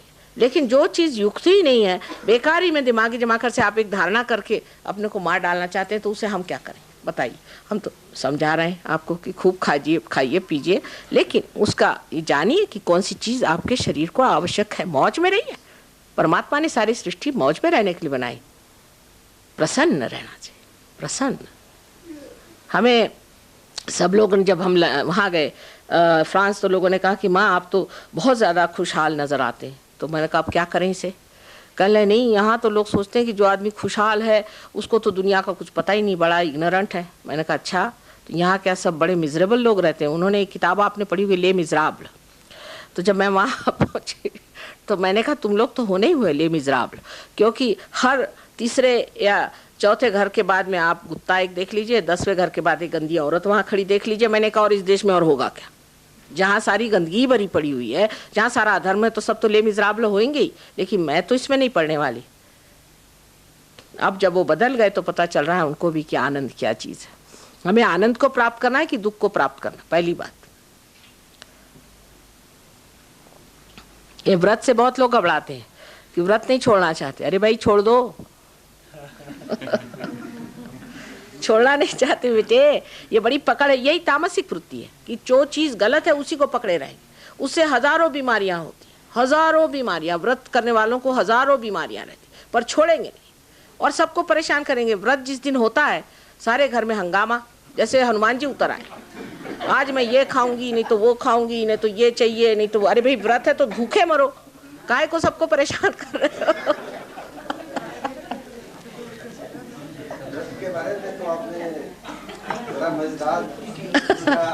सब मजा ही मजा है, और क्या रखा है। दूसरा कि जैसे कि सतयुग है, द्वापर है, कलयुग है, और कलयुग में ऋषि लोगों ने लिखी है या किसी ने लिखी है, उसमें बताते हैं कि ऐसा ऐसा होगा, और उसके मुताबिक आजकल देखने को भी मिलता है और हो भी रहा है। हाँ ठीक है। तो क्या ये कलयुग का पीरियड कई लोग कहते हैं खत्म हो गया, खत्म हो गया है, खत्म हो गया? ये कहते नहीं हुआ है। नहीं, देखिए आप बैठ जाए, मैं सतयुग की बात बता देती हूँ। बड़ी मजेदार बात है कि कलयुग की जो बात कही थी उस वक्त में हमें नल दमयंती आख्यान में बहुत सुंदर लिखा हुआ है कि नल और दमयंती को इस कली ने अलग कर दिया, और बहुत उसने उसके बाद बहुत यातनाएं उनको उठानी पड़ी। तो एक दिन नल के हाथ कली लग गए, तो उन्होंने उनकी गर्दन दबोची। कहले आज तो तुम्हें मैं मार डालता हूँ। कली से कहा कि बस अब तुम तो कुछ भी कहो, मैं तुमको मार डालूंगा। तो उनका भाई देखो तुम मेरी गर्दन छोड़ दो, एक बात पहले सुन लो, मैं अपना महात्म्य बताता हूँ, अगर मेरा महात्म्य तुम्हें अगर मान्य हो, मैं झूठ नहीं बोलता हूँ, मैं जो बताऊंगा वो अगर होने वाला हो और तुम्हें अगर मान्य हो तो तुम मुझे छोड़ देना। कहा अच्छा क्या तुम्हारा महात्म्य क्या हो सकता है, तुम तो बहुत सबको सताने वाले हो। तो उन्होंने कहा मेरा ये महात्म्य है कि जब मेरा युग आएगा, इस वक्त कलयुग आएगा, उस वक्त जो दरी कंदरों में और इन पहाड़ी गुफाओं में जो आत्माएं, जो बड़े बड़े लोग घूम रहे हैं, परमात्मा को खोज रहे हैं, वो सर्वसाधारण तरीके से घरों में रहेंगे और वो इस चीज़ को प्राप्त करेंगे जिसे आत्मबोध कहते हैं। इस बात को सुन करके उन्होंने कली को छोड़ दिया। ये बिल्कुल साफ उसमें लिखा हुआ है, वही कलयुग आया है। लेकिन आज से कोई 50-60 वर्ष पहले ही कलियुग जो है ये कृतयुग हो गया। हमारे यहाँ जो विक्रम संवत चलता है उसमें इसकी चर्चा नहीं है, लेकिन जो शालिवाहन संवत है, जो शालिवाहन राजा ने चलाया हुआ था, मैं उसी शालिवाहन की ही वंशज हूँ। मतलब ऐसे राजपूत थे ये पहले, फिर जाके महाराष्ट्र में रहे बहुत हजारों वर्षों से। वही शालिवाहन ने जो चलाया हुआ है उसमें लिखा हुआ कि आजकल कृतयुग है, इसे वो नहीं। कृतयुग माने इसमें जो है आपकी जो चैतन्य है वो कृत कार्य करेगा, कृतार्थ होगा, वो उसकी क्रिया दिखाई देगी, और इसे कृतयुग कहा है। और जब ये कृतयुग अच्छे से घटित हो जाएगा उसके बाद आपका सत्ययुग आएगा। इसका वर्णन जैसे कि योगी महाजन ने बताया है, ये किताब जिसका नाड़ी ग्रंथ जो कि भृगु मुनि ने लिखी है, उन्होंने भृगु संगीता और नाड़ी ग्रंथ 2 किताबें लिखी हैं। नाड़ी ग्रंथ में ये सब बातें उन्होंने लिखी हुई हैं। और जब नाड़ी ग्रंथ में व्यवस्थित रूप से लिखा गया है कि ऐसा समय आएगा कि जिस वक्त में हर इंसान की कुंडलिनी सहज में जागृत होगी, इतना ही नहीं उनकी सब बीमारियां ठीक होकर के अस्पताल आदि जो संस्थाएं वो कमज़ोर पड़ जाएंगी। डॉक्टरों को घबराने की कोई बात नहीं, अभी वो समय आने में टाइम है।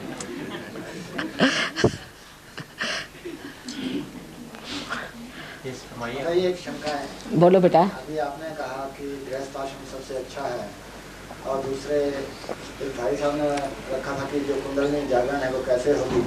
आपने कहा कि वो उसकी चिंता आप मत करें। तो माता जी आप तो आज यहाँ हैं, कल कहीं और हैं, तो इसका कोई समाधान तो हुआ नहीं कि कुंडलिनी जागरण कैसे होगी। अभी करते हैं ना, वो तो आपकी बात तो अभी दूसरी बातें होने लगी ना, वो तो अभी करते ही हैं। वो तो करे बगैर मैं जाऊंगी नहीं, वो तो करके जाऊंगी, वो तो मुख्य काम है भाई। जब तक खाना नहीं खिलाया तब तक तो माँ को मज़ा नहीं आने वाला, सीधा हिसाब है। अब बात ये कि पूछ रहे हैं खाना कैसे बनाए, तो वो बता रहे हैं पहले, क्योंकि उससे पहले कोई खाने नहीं बैठ रहा तो करे क्या भाई। बनाया है, खाने बैठिए, अगर भूख होगी तो आप खाने बैठ जाइएगा। तो शुरू करें? अच्छा बस ठीक है, हो गया आपका सेशन पूरा हो गया है। नहीं तो लायन क्लब का कोई नियम नहीं तोड़ दे।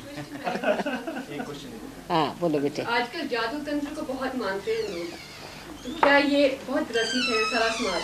बहुत गलत, बहुत तो क्या ये सच है? बहुत गलत चीज। जादू तंत्र को मानना बहुत गलत चीज। ये सब स्मशान विद्या, प्रेत विद्या और काली विद्या के नाम से मशहूर है, और हमारे सब लोगों ने इसके बारे में जाना हुआ। असल में तंत्र तो कुंडलिनी है, स्वयं साक्षात तंत्र आपका कुंडलिनी है, और हम सबसे बड़े तांत्रिक है अगर कहा जाए तो। लेकिन तंत्र शुद्ध विद्या, क्योंकि ये शुद्ध कार्य करती है। ऐसे मनुष्य का जीवन अत्यंत शुद्ध होना चाहिए जो इस कार्य को करे। और तंत्र विद्या में बिल्कुल इसके उल्टे बात करते हैं।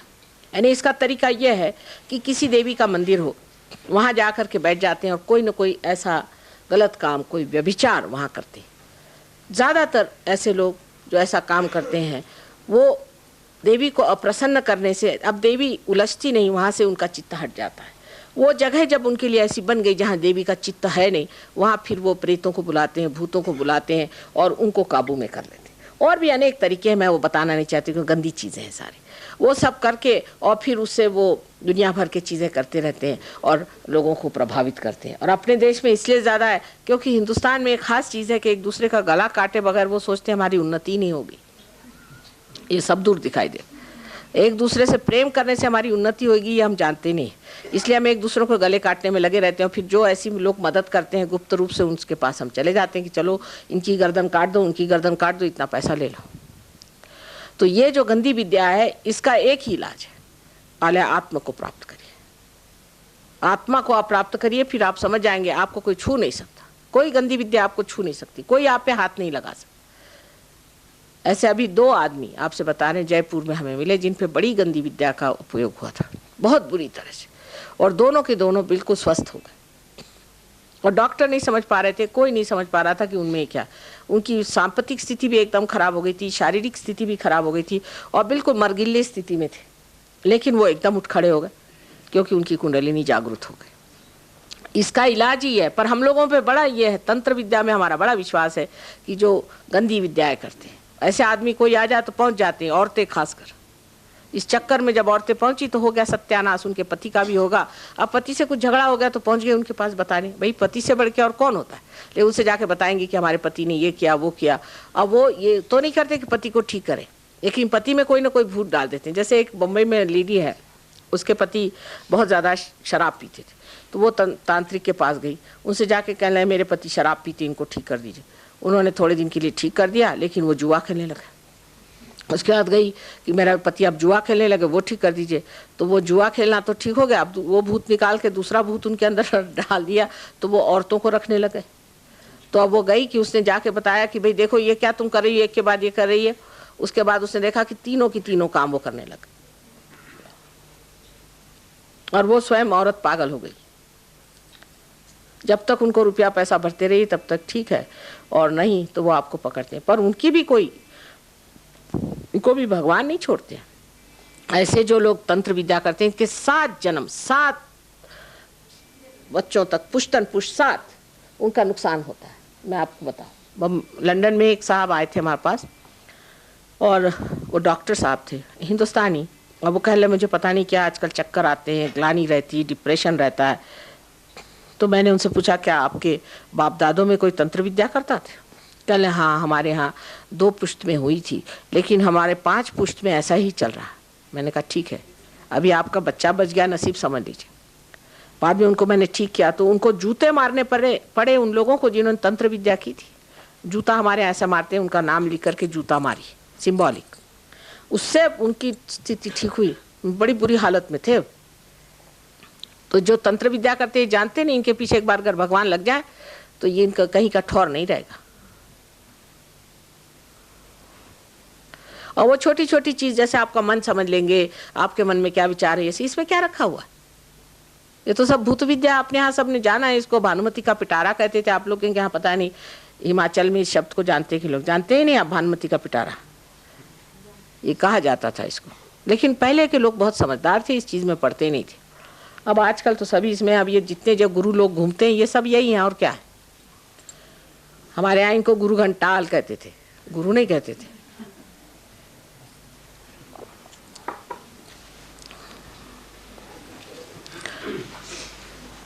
आपने ठीक पॉइंट निकाला, बड़ा कॉमन। जो आजकल जो बुक्स निकली हैं ऑन ब्रथ और जो शिक्षा देते हैं इतने फास्टों के बाद you get this and और जो ये कथाएं करते हैं और डिफरेंट माताएं like Santoshi Mata and all, can you से? संतोषी माता तो बिल्कुल सिनेमा वालों ने बनाई है, बिल्कुल। संतोषी माता कोई शब्द ही नहीं, देवी के 1000 नाम है, उसमें संतोषी शब्द नहीं। क्योंकि जो देवी स्वयं साक्षात संतोष देती वो क्या संतोषी होगी? संतोषी तो एडजेक्टिव है, आपको खुद सोचना चाहिए। पर हम लोग जानते नहीं ना, यही 100 साल में क्यों ऐसी। देखिए हमको भी सोचना चाहिए कि ये सब चीज़ें पहले क्यों नहीं चलती थी, आज नई नई चीज़ें एक निकल रही है, ये कैसे, क्यों? वजह यह है कि हम अपने बारे में जानते नहीं, हमें अपने शास्त्र मालूम नहीं। देवी के 1000 नाम हमने कभी पढ़े नहीं, हम क्या जाने संतोषी माता नाम है या नहीं। किसी ने संतोषी माता का व्रत किया तो बड़ा ही मुश्किल हो जाता है मुझे पार कराना। ये तो सब ये सिनेमा वालों ने एक संतोषी माता बना दी, सिनेमा वाले क्या माता बनाएंगे? आप ही सोचिए कहाँ से निकाले। इस तरह की नई नई चीज़ें बहुत है। अभी हमारे महाराष्ट्र में एक, मैं तो कहती हूँ तो ब्राह्मणों के कर्दन काल निकला है, बेचारे सारे ब्राह्मणों को मार डाला उस आदमी ने। उसका नाम था गुड़वणी। उसने एक किताब, कोई विष्णु तीर्थ करके है, उन्होंने किताब लिखी। ये 50-60 साल पहले उन्होंने किताब लिखी थी। उसमें कुछ तरुणोपाय अरुणोपाय पता नहीं बड़े बड़े नाम दे दिए। तो मैंने इन ब्राह्मणों से कहा कि तुम क्यों इसमें पढ़े, तुम्हारे पास शास्त्र नहीं है? ये कहीं लिखा है अपने शास्त्रों में? जो चीज़ परंपरागत हमारे अंदर है, जो महान लोगों ने लिखी है। मैंने कहा तुम तो, और खासकर महाराष्ट्र के ब्राह्मण तो इतने विद्वान हैं, मैंने कहा ये तुमने माना क्यों? ये मानने की जरूरत क्या थी? ये कहाँ लिखा है, कौन से शास्त्र में लिखा है? लेकिन मान गए। आज कोई भी आता है, नियो सन्यासी कोई चलाया, कोई फलाना ठिकाना, ये सब नई नई चीजें निकालते, वो बड़ी अच्छी लगती है हमको। ये राजसिक स्वभाव होता है मनुष्य का, उसको रोज नई चीज चाहिए। अरे भाई जो अपने यहाँ इतनी बड़ी चीज रखी है उसे देखिए। कहीं लिखा है शंकराचार्य ने कहीं लिखा है कि कुंडलिनी से आपको तकलीफ होती, लेकिन अभी कुंडलिनी फाउंडेशन बनाए, बताइए 65 लाख रुपया उनको दिया गया। कुछ समझ में मेरे नहीं आता है कि जो कभी लिखा नहीं वो चीज़ क्यों मानते हैं आप लोग। कभी नहीं मानना चाहिए। हमारे यहाँ हजारों वर्षों से चीज़ें लिखी हुई हैं, हम तो मतलब ज्ञात लोग हैं, हमको क्या इस चीज़ में पढ़ा। मैं अंग्रेज समझ सकती हूँ क्योंकि वो तो बेवकूफ़ ऐसे ही होते हैं और इस तरह से और बेवकूफ़ बनते हैं। वो तो राजसिक लोग होते हैं, उनको कोई नई चीज़ दे दीजिए। आजकल और नया निकाला है उन लोगों ने कि सर में लाल रंग लगाओ, नाक में सुइयाँ डालो, यहाँ पे पीने बांधो और घूमते रहते हैं बेवकूफ़ जैसे। उनसे पूछा कि ये सब क्या करते हो, तो कल इसमें क्या गलत हुआ। मैं कहा कुछ नहीं, नाक काट लीजिए, उसमें क्या गलत हुआ। उनको यही नहीं समझ में आता कि गलत और सही क्या। उनसे क्या सीखने का। जो हमारा धरोहर है इतने सालों से, जो शास्त्र हमारे अंदर है। और देखिए कि आश्चर्य मुझे लगता है, इतने विद्वान ब्राह्मण लोग, इतने विद्वान जो कि शास्त्र जानते हैं, उनको इस आदमी ने बिल्कुल पंगु कर दिया। सबको पैरालिसिस ना, दुनिया भर की बीमारी। और जब मैंने उनसे पूछा कि साहब ये कहाँ किस किताब में लिखा है, तरुणोपाय, अरुणोपाय और शक्तिपात, तो कह ले किसी किताब में नहीं। तो मैंने कहा ये कहाँ से बीच में से पैदा हो गए 60 साल पहले। ये बात करें, सोचना चाहिए ना कि क्या हमारे शास्त्रों में लिखना होना चाहिए ना। और इतने विद्वान लोग, उन पे मुझे आश्चर्य हुआ। मैंने कहा कि तुम लोगों को इन्होंने मात किया, उनके चक्करों में नहीं आना चाहिए। नई कोई बात आए तो पूछना कि इसका शास्त्र में आधार बताओ। शास्त्राधार होना चाहिए। अभी उन्होंने कहा तंत्र के बारे में कि क्या तंत्र विद्या, क्या ये साधना है? ये साधना नहीं है। आपने भी कहा था ना कि किसी ने कुछ कर दिया था बॉम्बे में, वो आपके पास पहुंची। हाँ, वो करना क्या होता है, साधना नहीं होती बेटे। उसमें क्या करते हैं ये कि कुछ प्रेत विद्या है, उस विद्या से वो कुछ लोग काबू में कर लेते हैं। और ये जो प्रेत हैं इनके काबू में रहते हैं, उस काबू से ये लोग उनसे काम करवाते हैं। विद्या अविद्या है, अविद्या बिल्कुल है। हाँ हाँ, ये बात सही, मतलब हाँ ये हाँ फैक्चुअली ये है, फैक्चुअली ये है। यहाँ आप जो कह रहे ठीक बात। यहाँ पर किसी को तकलीफ हो जाती है, हाँ, आपके पास वो 2 आदमी बॉम्बे से चले के आ गए, आपने कुंडली द्वारा उसको ठीक कर दिया। उसका क्या रास्ता उनको ठीक करने का? जो 5 आदमी जो जिन दुकानदारों के पास घूमते हैं जाकर, ठीक है, आप ठीक कर मत्थे टेकते हैं, उनको जाके चढ़ावा देते हैं, बस वो लोग उनको ठगते हैं। हाँ, उसका क्या रास्ता उनको बचाने का? रास्ता तो भाई कायदे में तो कुछ है नहीं अपने यहाँ, लेकिन परमात्मा के कायदे में है। वो ये है कि अब आप लोगों को ये वार्ता सब जगह पहुंचानी चाहिए, लोगों से बताना चाहिए कि गलत रास्ता है, नहीं करें, पेपरों में छापें, इस पर चर्चा करें, लोगों से बताएं कि ऐसी चीज़ें होती है। कोई भी आजकल प्रसार करना मुश्किल काम नहीं है, पर यह है कि इसका इलाज सिर्फ सहयोग है। अगर कोई आदमी इससे पीड़ित है तो सहयोग से वो ठीक हो सकता है। उसके लिए यहाँ पर आपके बड़ा अच्छा सेंटर है, इतना बड़ा हमारा यहाँ आश्रम है, तो आपके लिए तो कोई प्रॉब्लम नहीं। पर आप जो कह रहे हैं ठीक है कि इसकी व्यवस्था होनी चाहिए। हजारों आदमी इस लाइन में लगे हुए हैं, बुरे काम करने में लगे हुए हैं। अब आपको बताएं कि हमारे मुंबई में एक आईजी पुलिस है, अब उनसे बढ़ के तो कोई मुंबई में है नहीं पुलिस वाला। उन पे असर आ गया। अच्छा, उनकी हालत खराब हुई तो मुझसे मिलने आए। तो मैंने कहा साहब, आईजी साहब, जब आप पे ये असर आया और आप ठगे गए तो आप इस पे कायदे कानून क्यों नहीं लगाते? कहले इसका कोई कायदा ही नहीं। तो मैंने कहा कि आप कुछ करिए, आप किताबों में लिखिए, आप पेपरों में लिखिए, आप अपना अनुभव लिखिए कि मेरे साथ ऐसी जाती हुई, मुझसे लोगों ने ऐसी तंत्र विद्या की, मुझे ऐसा नुकसान पहुंचाया। आप क्यों नहीं कोशिश करते? आप करिए। कहले मेरा कोई विश्वास करेगा? मैंने कहा लिखो तो सही, पेपर वालों से जाके बताओ कि देखो मेरे साथ ऐसा हुआ था और ये मेरी हालत हुई थी और मुझे ह्यूस्टन तक जाना पड़ा, ये उस आदमी ने मुझसे ऐसा किया। कहले वो उसका संबंध, उससे रिलेशनशिप नहीं लगा। मैंने कहा आप कह के तो देखो, 4 बातें करो, पैम्फलेट्स पे रखो, किताबें। अब हमने किताबें छापी हैं, हम लोग ही छाप रहे हैं। मैं ही एक अकेली हूँ जो 1970 में, आप देखिए, अब काबसी जहांगीर हॉल जो कि बम्बई का सबसे बड़ा हॉल है, वहाँ पर खुले आम मैंने इस पर चर्चा की। इतना ही नहीं, इन राक्षसों के भी नाम बताए कि कौन से राक्षसों ने जन्म लिया, उनके क्या क्या नाम है। लेकिन उनकी किसी की हिम्मत नहीं हुई कि मेरे पर कुछ लिखें या मेरे और दौड़े।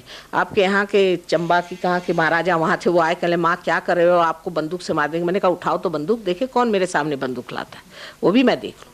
तो ये चीज़ ज़रूर होती है कि ये जो आप कह रहे हैं ये बात है, ये अविद्या है, इसमें कोई शंका नहीं, बिल्कुल है और लोग करते हैं। ये तो बात सही आपने कही, वो अच्छी, हाँ, मतलब वास्तविकता है। आम आदमी को कैसे बचाया जाए? आपके पास तो मेरे पास आने की जरूरत नहीं भाई साहब, सिर्फ मैं आपसे नहीं, मेरे आने की जरूरत नहीं। मेरे फोटो हैं, मेरे फोटो में भी चैतन्य, आप मेरा फोटो रख लीजिए।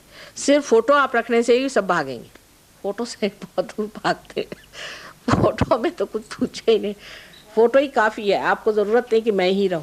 ठीक कह रहे हैं आप, प्रॉब्लम तो है, हर एक दुकान में आप लगवा दीजिए फोटो, देखिए ऐसे ही भाग गए होंगे काफ़ी यहाँ से बिस्तर बांध करके, पता हुआ कि हम आ रहे हैं। वो लोग ज़्यादा जानते हैं हमको, क्योंकि वो तो थर थर थर थर थर ऐसे काँपते मेरे सामने, वो तो ज़रूरत से ज़्यादा मुझे ज़्यादा जानते, ऐसा भागते हैं कुछ पूछे नहीं। मेरा यहाँ आना ठीक हुआ, आप सबको बताएं, बिल्कुल साफ बताएं, है ये विद्या, ऐसे गंदे लोग हैं, करते हैं मैली विद्या और इस तरह से नुकसान होता है। बात सही है, बिल्कुल आप कहने में ठीक बात है। सामान्य आदमी की सबकी मदद करनी, ये मैं कहती हूँ कि हम समाजोन्मुख है, सारे समाज की मदद करनी, और आप लोग उठ करके बात खुलेआम कहिए, बिल्कुल सही बात, आप ठीक है। और कोई प्रश्न हो? जो इसको नहीं मानता उस पर इसका असर हो सकता है कि नहीं? होता है बेटे, तो भी हो सकता है, हो सकता है, उस पर भी हो सकता है जो नहीं मानता है। लेकिन जो एक सहयोग में एक बार आ जाए, जो आत्मा प्राप्त कर ले, वो तो उस पर नहीं होता, उसके आसपास के लोगों पर भी नहीं होता। ऐसा अगर आदमी ऐसी जगह कहीं चला जाए जो कि आत्मा से प्रकाशित है, आप सोचिए कि वो भागते हैं बिस्तर बांध करके।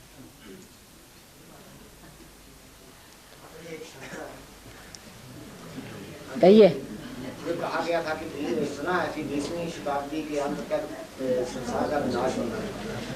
ये तो आपके ऊपर है। जो आजकल के हालात हैं उससे तो ऐसा ही लगता है। हाँ, इसीलिए तो आपने कहा कि अभी कलयुग समाप्त हो गया। हाँ, तो कलयुग क्या संसार के खत्म होने के बाद समाप्त होगा या पहले? आपकी क्या इच्छा है?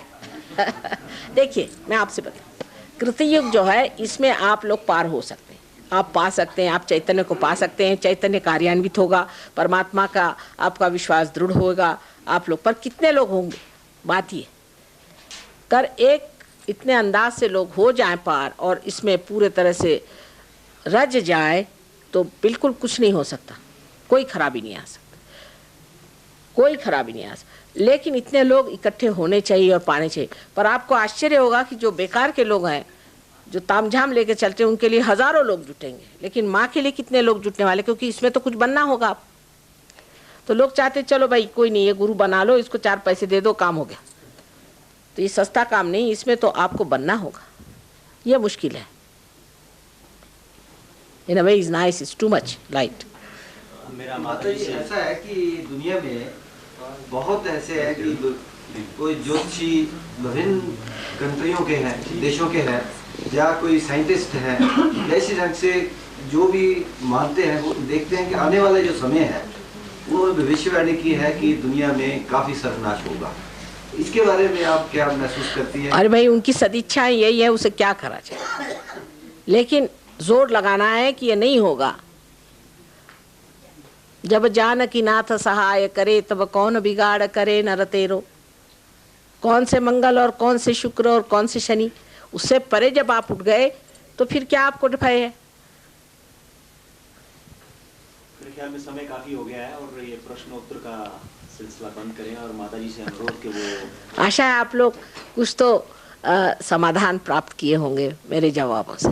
और घबराने की कोई बात नहीं। एक ही बात मैं बताना चाहती हूँ आपके सवाल का जवाब, कि जब मैं गई थी वहाँ फ्रांस, तो बहुत से लोग बाहर बैठे हुए थे और आपस में बातचीत कर रहे थे। तो मैंने किसी से पूछा कि ये क्या बातचीत कर रहे हैं? कल ये सोच रहे हैं कि अब अष्टग्रह आने वाले हैं तो हम सबका सर्वनाश होगा तो सब ठीक हो जाएगा। मैंने कहा अच्छा, ये इनकी इच्छाएं है क्या इधर बैठे बैठे? मैंने कहा कि नाश होने के बाद इनका क्या होने वाला है, ये कुछ बच जाने वाले हैं क्या? वहाँ बैठे हुए सोच रहे थे कि अब सब सर्वनाश होने वाला है, और इन्होंने ये फैलाई हुई हवा है कि सर्वनाश होने वाला है और ये है वो। कुछ नहीं होने वाला, आप संभल के रहिए, ये सब चीज़ कुछ होने नहीं वाली। आप लोग सहयोग प्राप्त करिए, देखते हैं कौन सर्वनाश करता है। अपने में हिम्मत रखें।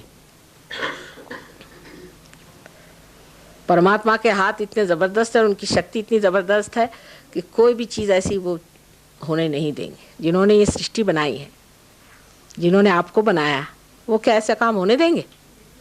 कभी नहीं हो सकता। लेकिन आप उनको माने। अगर आप राक्षसों को मानते हैं तो ज़रूर होगा, आप अगर गलत कामों को मानते हैं तो ज़रूर होगा। वो तो परमात्मा अपना चित्ता हटा लेंगे, लेकिन जब तक उनका चित्ता आपके ऊपर है, अशक्य है, अशक्य है।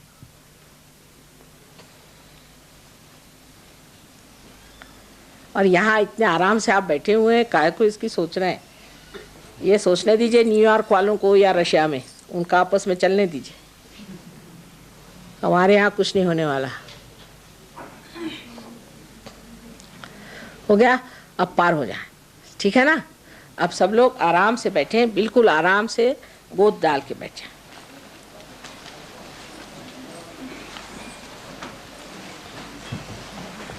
पहले हमें संतुलन साध्य करना।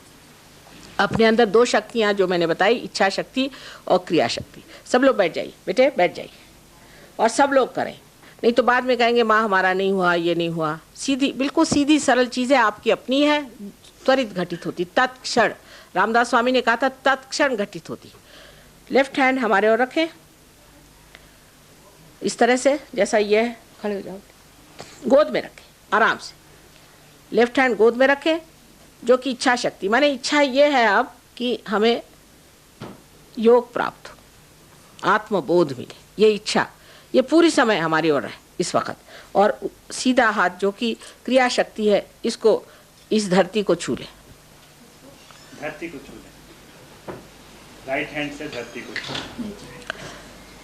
कोई चीज़ कसी हो तो उसे आप कम कर लीजिए।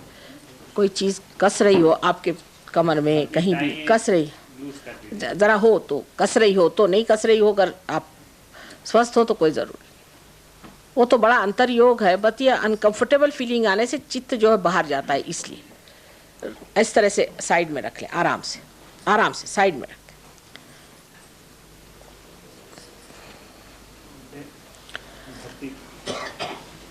अब ये संतुलन के लिए दे रहे हैं कि लेफ्ट साइड जो इच्छा शक्ति है, जो ईड़ा नाड़ी है, उसको पहले थोड़ी सी सफाई हो जाती है। ये आप ही अपना कर रहे हैं, मैं कुछ नहीं कर रही।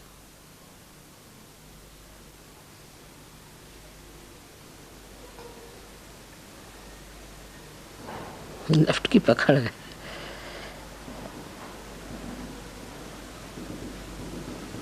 राइट नहीं। इस अपनी धरती माँ से ये कहिए कि हमारे अंदर जो भी जड़ता है उसे आप खींच लीजिए, जो भी जड़ता हमारे अंदर है उसे आप खींच लीजिए।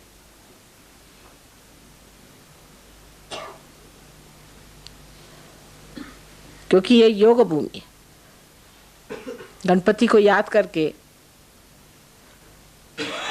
इस भूमि से कहना होता है कि आप हमारी जो भी जड़ता है उसे खींच लीजिए। लेफ्ट हैंड हमारे ओर करिए और राइट हैंड जमीन पर रखिए।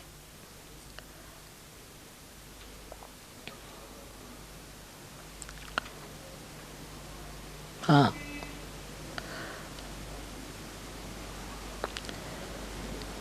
चलने दो, साफ हो रहा है।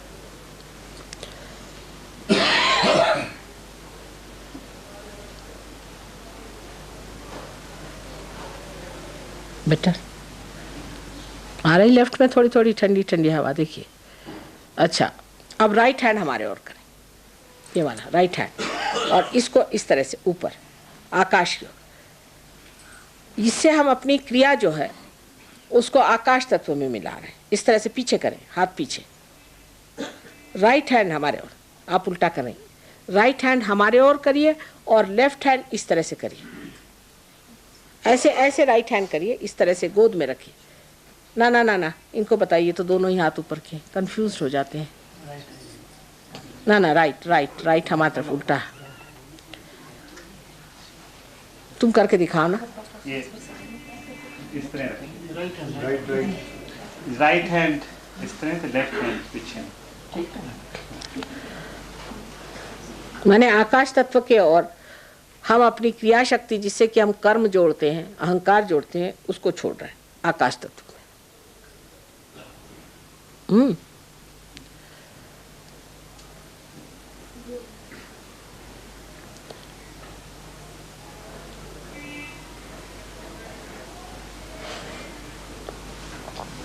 अच्छा, अब दोनों हाथ ऐसे रखें।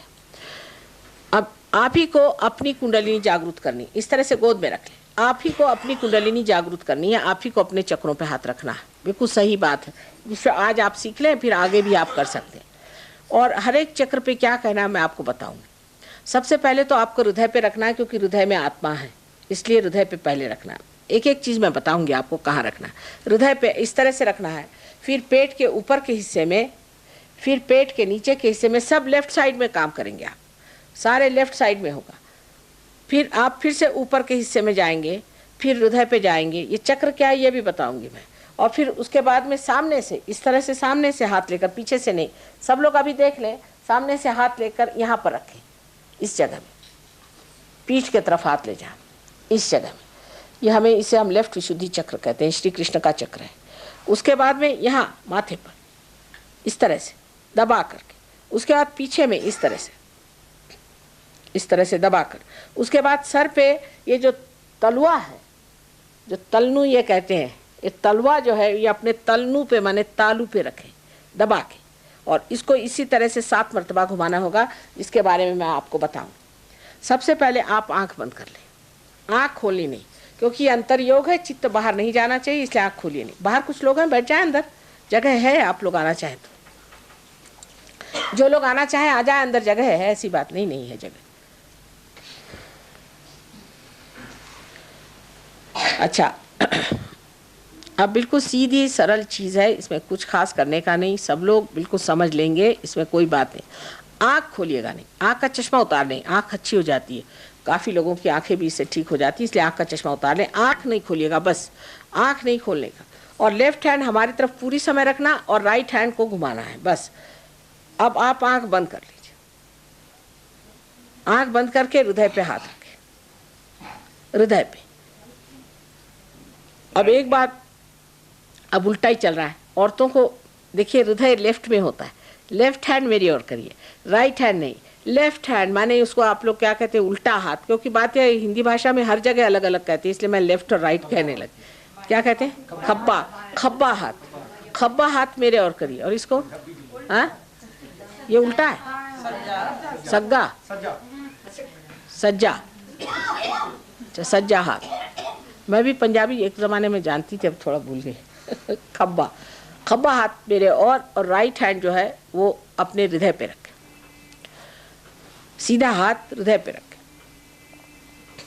अब अपनी आंख बंद कर लें। सबसे पहले जानिए कि आप एक मंदिर हैं और आत्मा आपके अंदर एक प्रकाश स्वरूप है। आप अपने प्रति कोई न्यूनता की भावना न रखें कि मैं खराब हूँ, मैं पापी हूँ, मैं पतित हूँ, मैंने ये किया। अब जो भी मैंने लेक्चर में कहा सब भूल जाइए, कोई चीज़ याद रखने की ज़रूरत नहीं। कोट के अंदर से हाथ रखिए, अच्छा रहेगा, कोट के अंदर से हृदय पे। अब हृदय पे हाथ रख के आँख बंद करिए। आप भी हृदय पे हाथ रखिए, लेफ्ट हैंड हमारे ओर करिए, जो लोग अभी आए लेफ्ट हैंड हमारे ओर करके आँख बंद कर लीजिए, आँख मत खोलिएगा, बस। अब आप कहिए, मन में कहिए, जोर से नहीं, कि माँ मैं क्या आत्मा हूँ? ऐसा सवाल मुझसे पूछे 3 बार, क्या मैं आत्मा हूँ माँ? क्या मैं आत्मा हूँ? जो आप हैं, ये बड़ा मूलभूत प्रश्न है, ये सवाल आप पूछिए।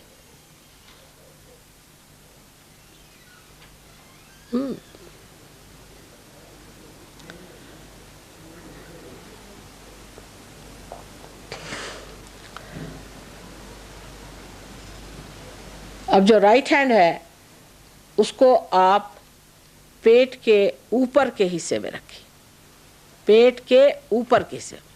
अब ये स्वादिष्ठान चक्र का, नाभि चक्र का हिस्सा है।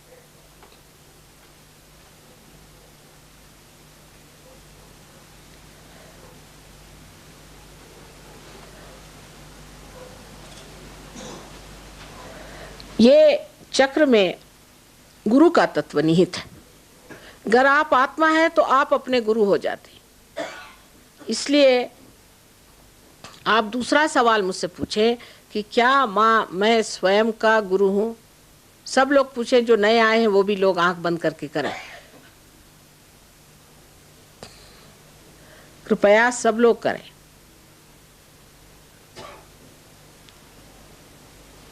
क्या मैं स्वयं का गुरु हूँ माँ? क्या मैं स्वयं का गुरु हूँ?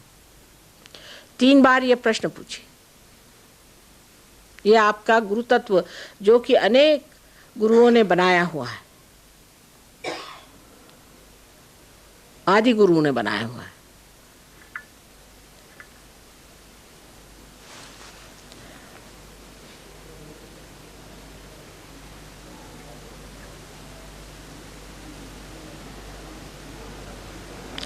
अब आप अपना राइट हैंड, लेफ्ट हैंड वैसे ही रखे रहना पूरी समय। राइट हैंड आप पेट के नीचे के हिस्से में रखें,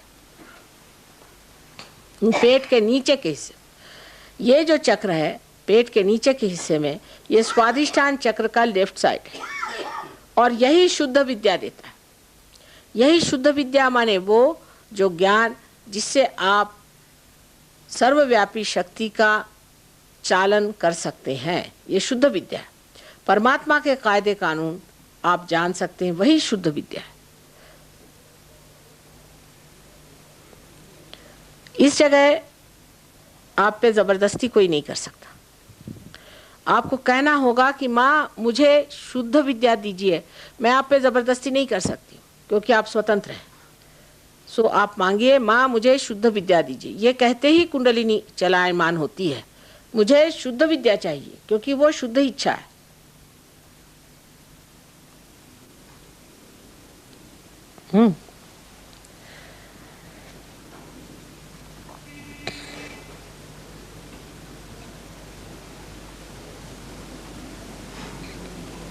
हो गए। ये 6 मर्तबा कही क्योंकि इस चक्र के 6 पंखुड़ियां हैं।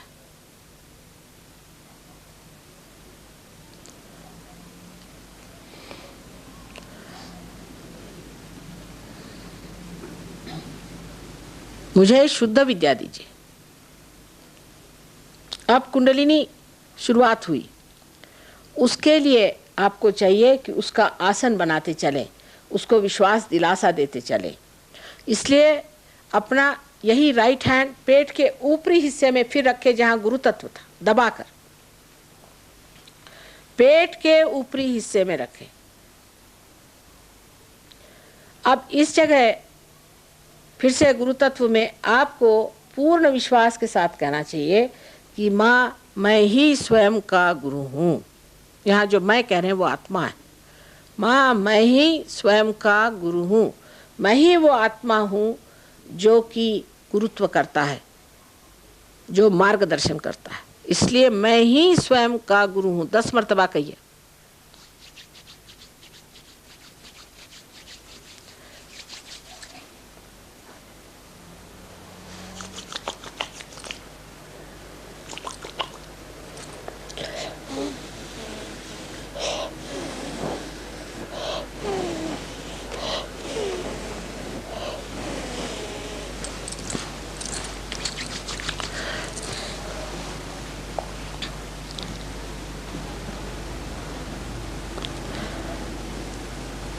अब अपना राइट हैंड आप उठा करके और हृदय पे फिर से रखें जहां पर था पहले।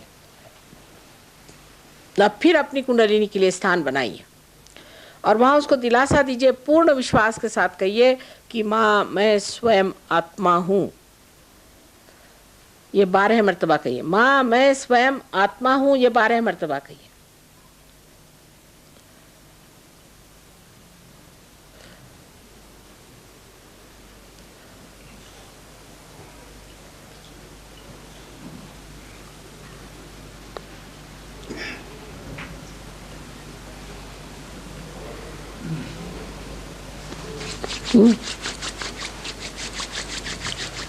बारह मर्तबा कहिए।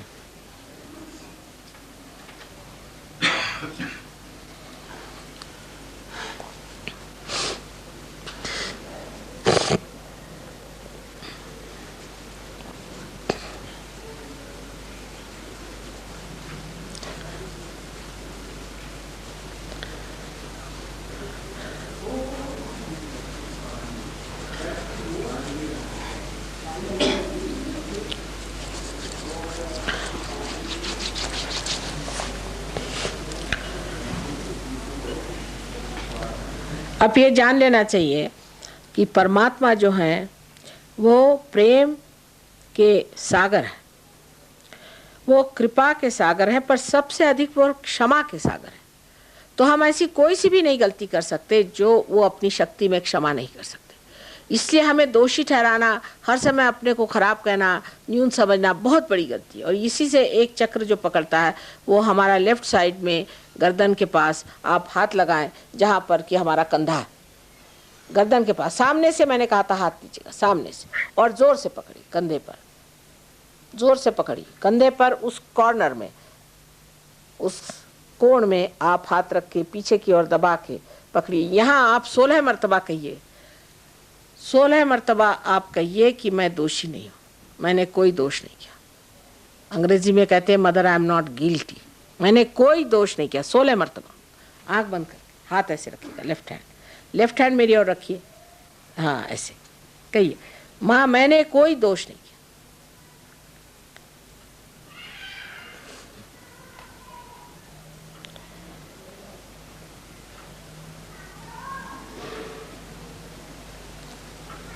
सोलह मरतबा।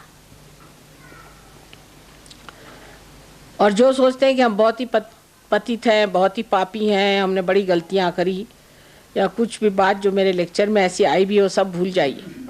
अगर ऐसा सोचते हैं तो अपने को सज़ा दे लीजिए, 108 मरतबा कहिए, प्रसन्न चित्त होइए। मैं बार बार कह रही हूँ कि आपको परमात्मा के साम्राज्य में जाना है, प्रसन्न चित्त होइए।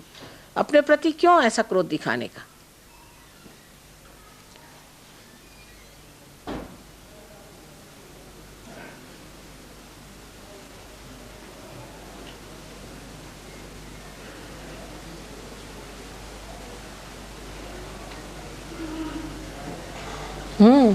उठा।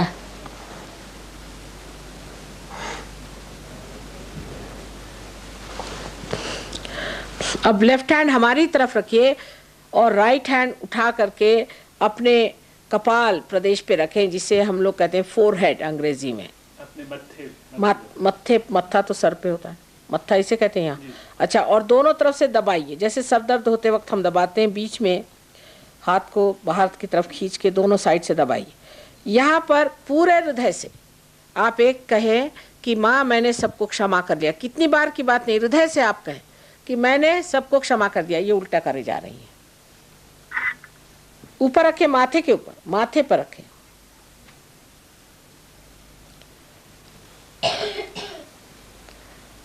आप लोग उल्टा क्यों कर रहे हैं? राइट हैंड को रखना है दबा के। अब पूरे हृदय से कहें। बहुत से लोग ये कहेंगे कि माँ माफ करना मुश्किल है। अरे भाई, कुछ नहीं करते आप, माफ नहीं करते तो भी कुछ नहीं करते, करते हैं तो भी कुछ नहीं करते, सिर्फ ये जमा खर्च है। लेकिन जब आप नहीं करते हैं तो आपके एक बोझा लिए घूम रहे हैं और दूसरे के हाथों खेल रहे हैं। इसलिए अच्छा बेहतर कह दीजिए कि मैंने सबको माफ कर दिया है, सरसकट।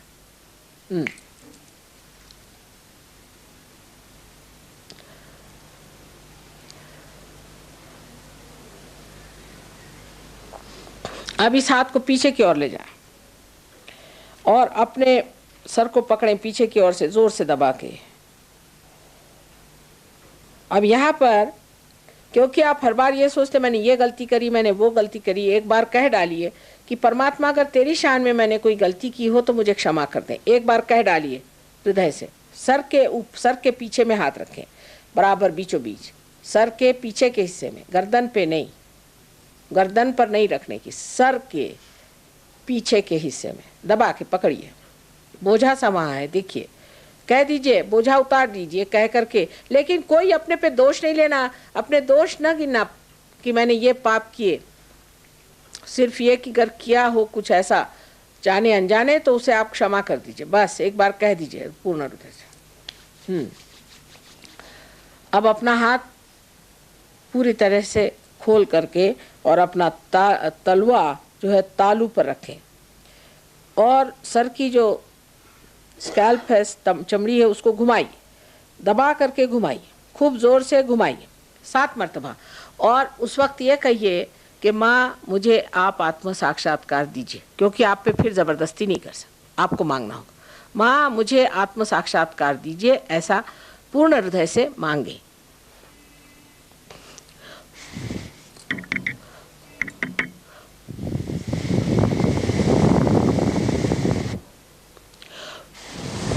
क्या चले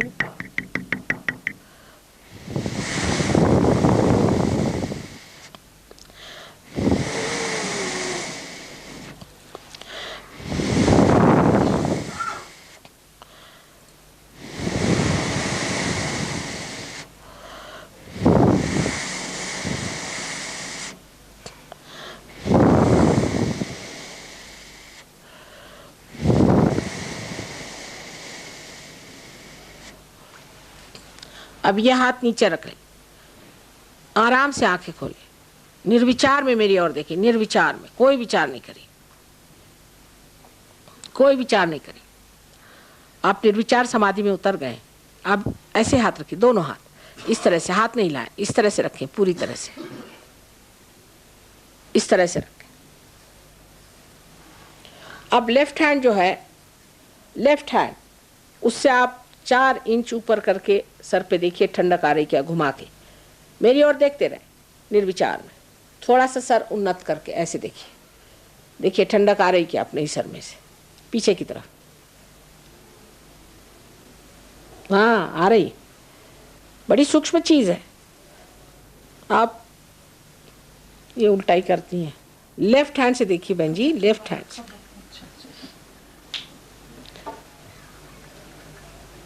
हाँ आ रही, ठंडक से आ रही कि नहीं पांडे जी, देखो तो आ रही है, हमको तो दिखाई दे रहा। अब राइट हैंड से देखिए, लेफ्ट हैंड